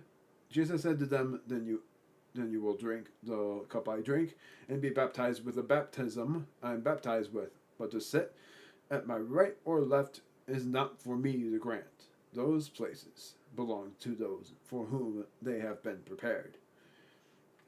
When the 10 heard about this, they became indignant with James and John. Jesus called them together and said, you know that those who are regarded as rulers of the Gentiles lord it over them, and their high officials excuse authority over them. Not so with you. Instead, whoever wants to become great among you must be your servant, and whoever wants to be first must be slave of all. For even the Son of Man did not come to be served, but to serve and to give his life as a ransom for many. This is a hard one to say. Blind Bartimaeus, I'm going to just try on this one. Bartimaeus receives his sight. Then they came to Jericho. I'm surprised I got that right. As Jesus and his disciples, together with a large crowd, were leaving for the city, a blind man, Bartimaeus, that is the son of Timaeus, was sitting by the roadside begging. When he heard that it was Jesus of Nazareth, he began to shout, Jesus, son of David, have mercy on me! Many rebuked him and told him to be quiet, but he shouted all the more, Son of David, have mercy on me! Jesus stopped and said, call him. So they called to the blind man, cheer up, on your feet, he's calling you. Throwing his cloak aside, he jumped to his feet and came to Jesus. What do you want me to do for you? Jesus asked him. The blind man said, Rabbi, I want to see.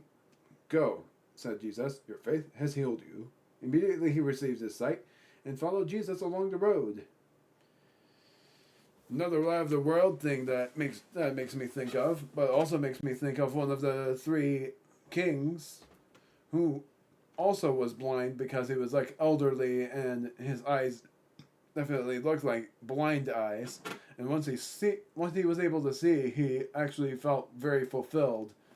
But it's still sad in the end about what happened, but all the more touching for what happens after all of that. But once again, prediction of death is all the sadder the next time that it is said. Like every time it is said, it gets all the sadder. But then, when the rising happens, it becomes all the sweeter. Like it's something that I'm very happy about whenever he rises from the grave. Basically, not the grave because he's not dead in the grave, but dead on the cross. So much of a different story in its own. They never remembered Jesus' rising. They always remember Jesus' death. I always remember both, but I mostly remember him walking on water to save the people from the storm. And then that one from James and John about sitting on his right and left, that one's very familiar. Wishing to become the 2 bodyguards of Jesus, but he doesn't need them. He just needed an example, I think it was. Not really. I don't really know what I think. I just think really that they were just wanting to be by his side the closest. I guess it was like a competitive nature or something. And then Bartimaeus, yeah, like I said, makes me think of one of the 3 kings in Lives of the World that was also blind, and he was healed, and he was able to see. He bumped into Jesus, but it was an accident because he was blind. But he got healed, and he was happy for it. One more chapter, and then that will be it. And what I'm gonna share here will be on will be after the. Will be up to verse 19, and then I will share all of that.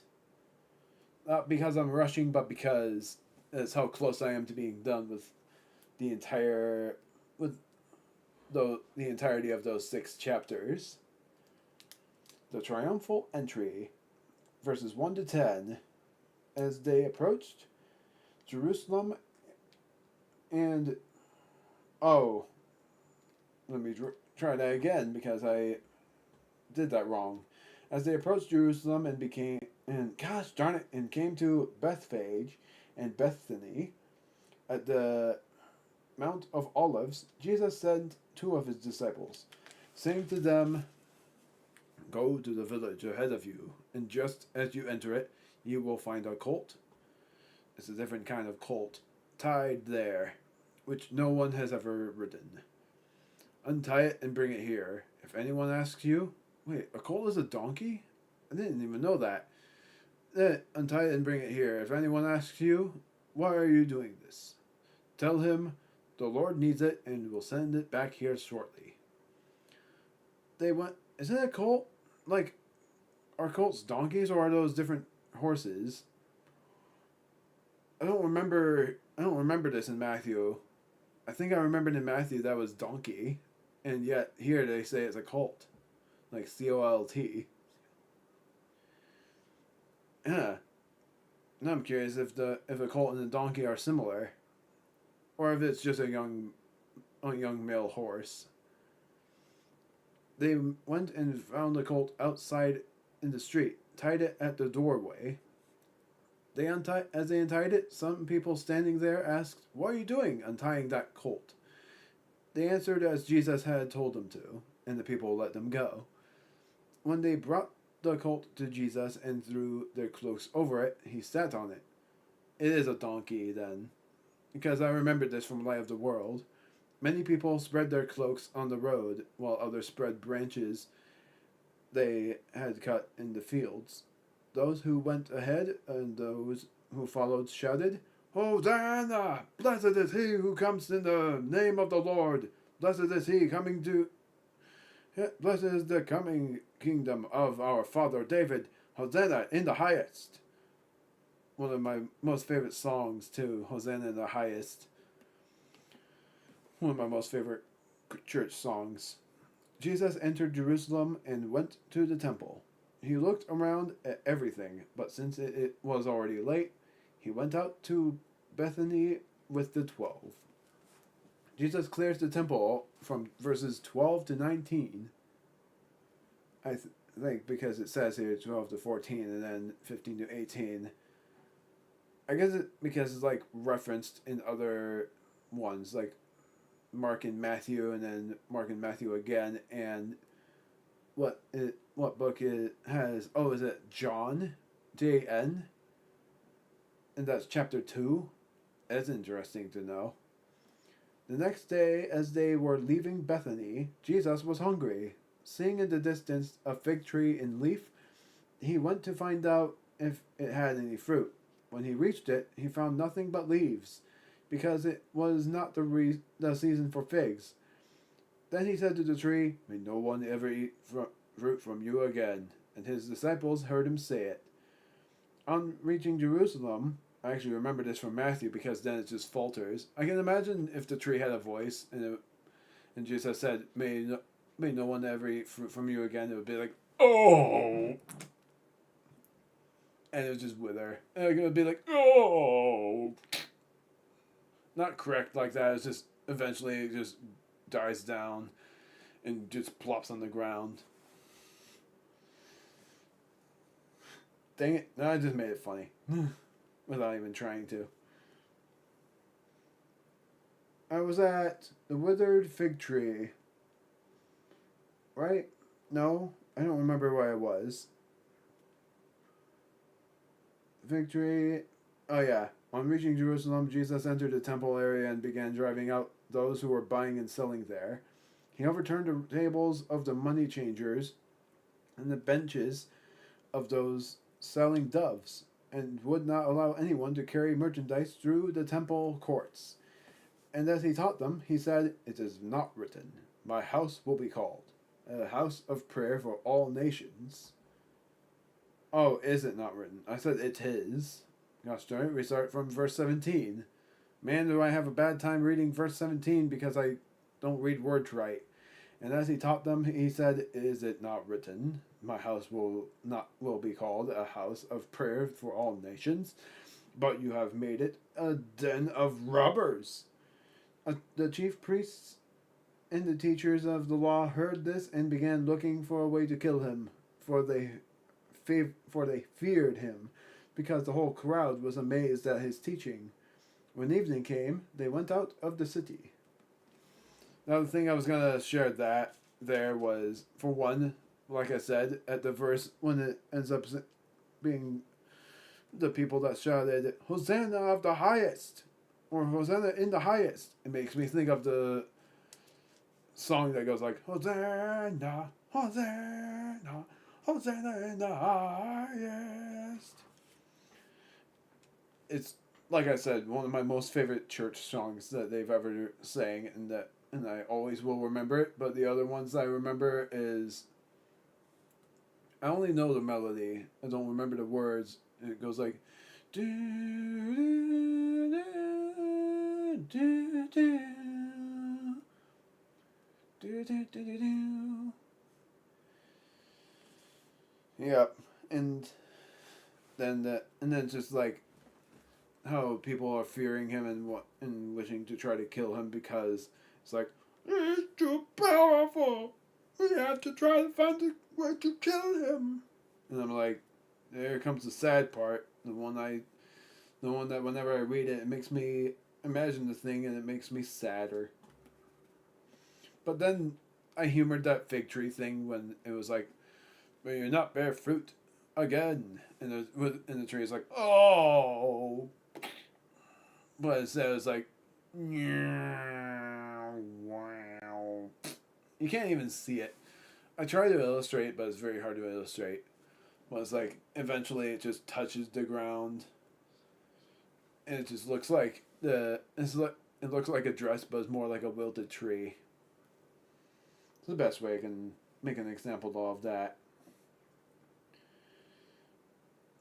Now I'm going to read through the rest of this and share the rest of this before I end the stream.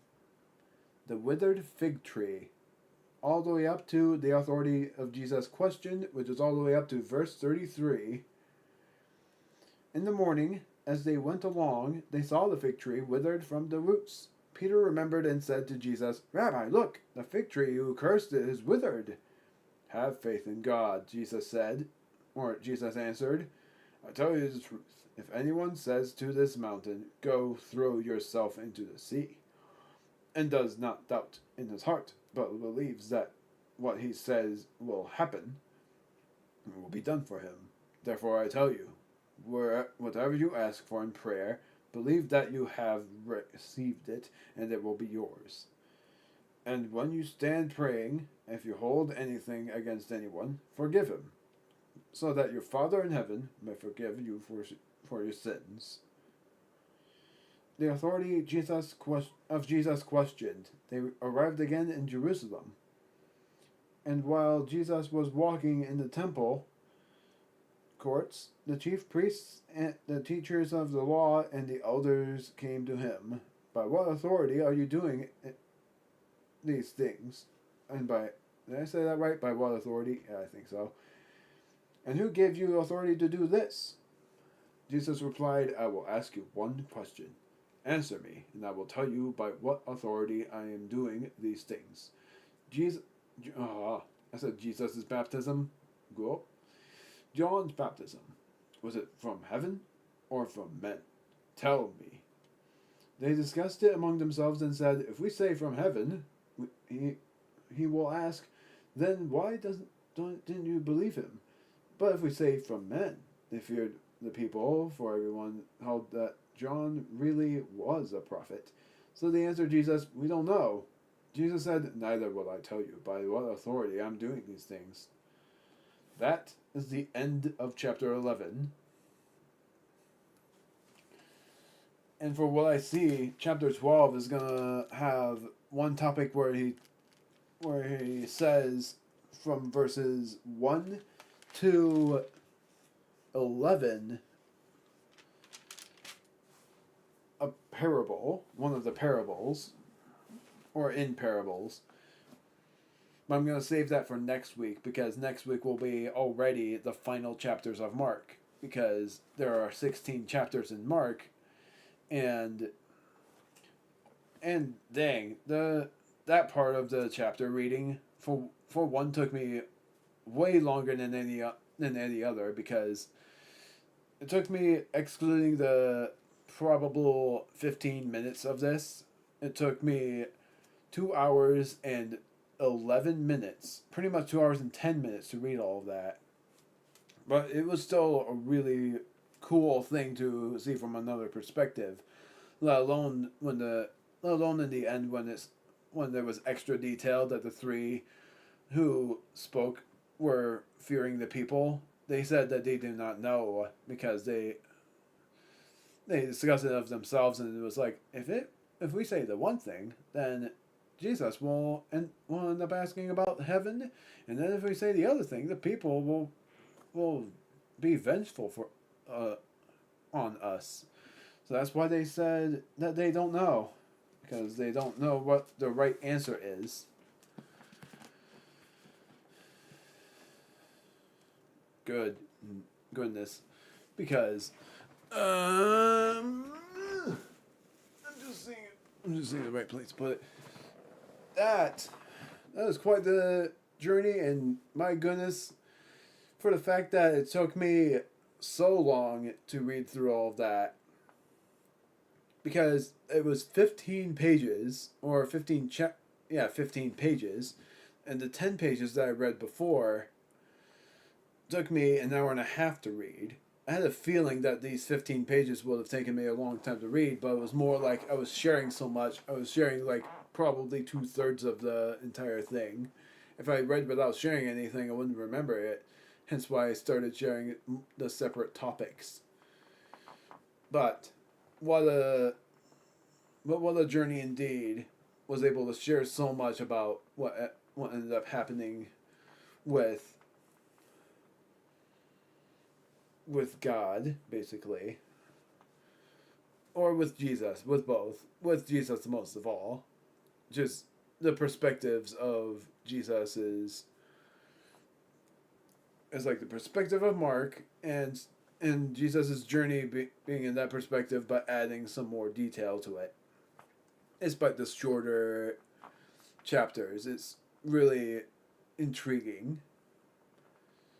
So I stated that the next stream that I'm going to do is going to be Repo, because I was going to do, and I'm still going to, I'm just saying was, just because, I posted it, that I was going to do cosmetics. I'm returning to that. It's interesting to think of because I now have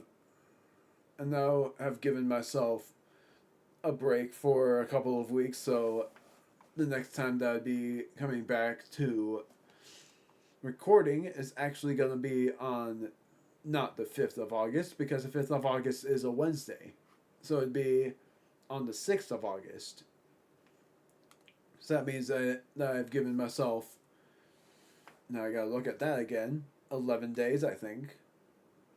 Yep, 11 days to edit and upload, and let alone do my writing and stuff, where my end goal as well is to complete my book and complete 4 boards of my dice trial and get everything done and edited, which is a lot for that amount of time, because drawing is a lot for me. It takes me a while to complete the boards, especially what's going to be upcoming. Chapter now I'm trying to remember. I think chapter 4 was the part with Luigi. Like I had it be that Mario is only in chapter 1, and then after chapter 2, someone else joins. After chapter 3, someone else joins. And after chapter 4, someone else joins. You get the picture. But it's like after doing the tactical mode of everything, a lot of the enemies, is when I'm going to do the standard mode. And that would make things a lot easier for what the enemies are. Still describing what they are and describing their damage. But not explaining what the moves do, just to make it a little bit easier. So yeah, that's the deal, is that I'm going to do Repo on Wednesday. And of course you know what's coming then, which is that on August, I decided really that on August 15th will be when I upload the Mario Kart World montage. And that on... Now I'm just thinking, because the 15th was also going to be me uploading a dice trial part. But I'm going to do that on the 14th instead. Because I've stated this before, that my break day from the main finale on a post was the 13th. And that I would come back on the 18th for the uploads. 13th of August, by the way. So, then I would be recording all the way up to the finale of that. So, that's basically it. I'll state more on another stream. Probably on Repo, or probably on the recording on the 18th. It's probably even gonna be on The Legend of Zelda Majora's Mask, where I talk about what kind of inspirations I've been feeling and how low they actually are. In summary, I don't know what to do with LPs after LPing after LPing the Donkey Kong game, because I stated that my 77th LP was going to be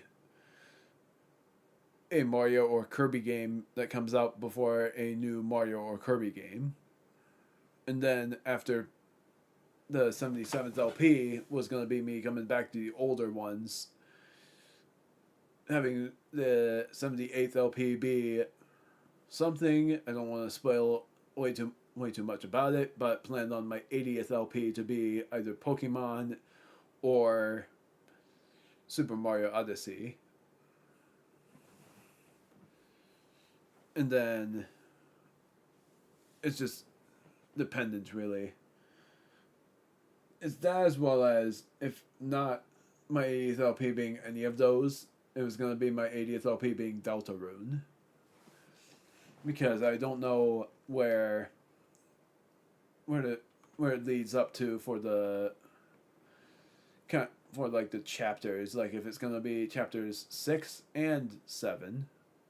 Saying it in spaces, because if you still think it's funny, then you're not my friend, because I think it's dumb. Or I'll just say you're dumb. And I'm sorry for that. I'm sorry for thinking that. It's just, I don't like it. I don't like that trend, and I so much wish it dies. And that people will also cringe at it every time they think of it.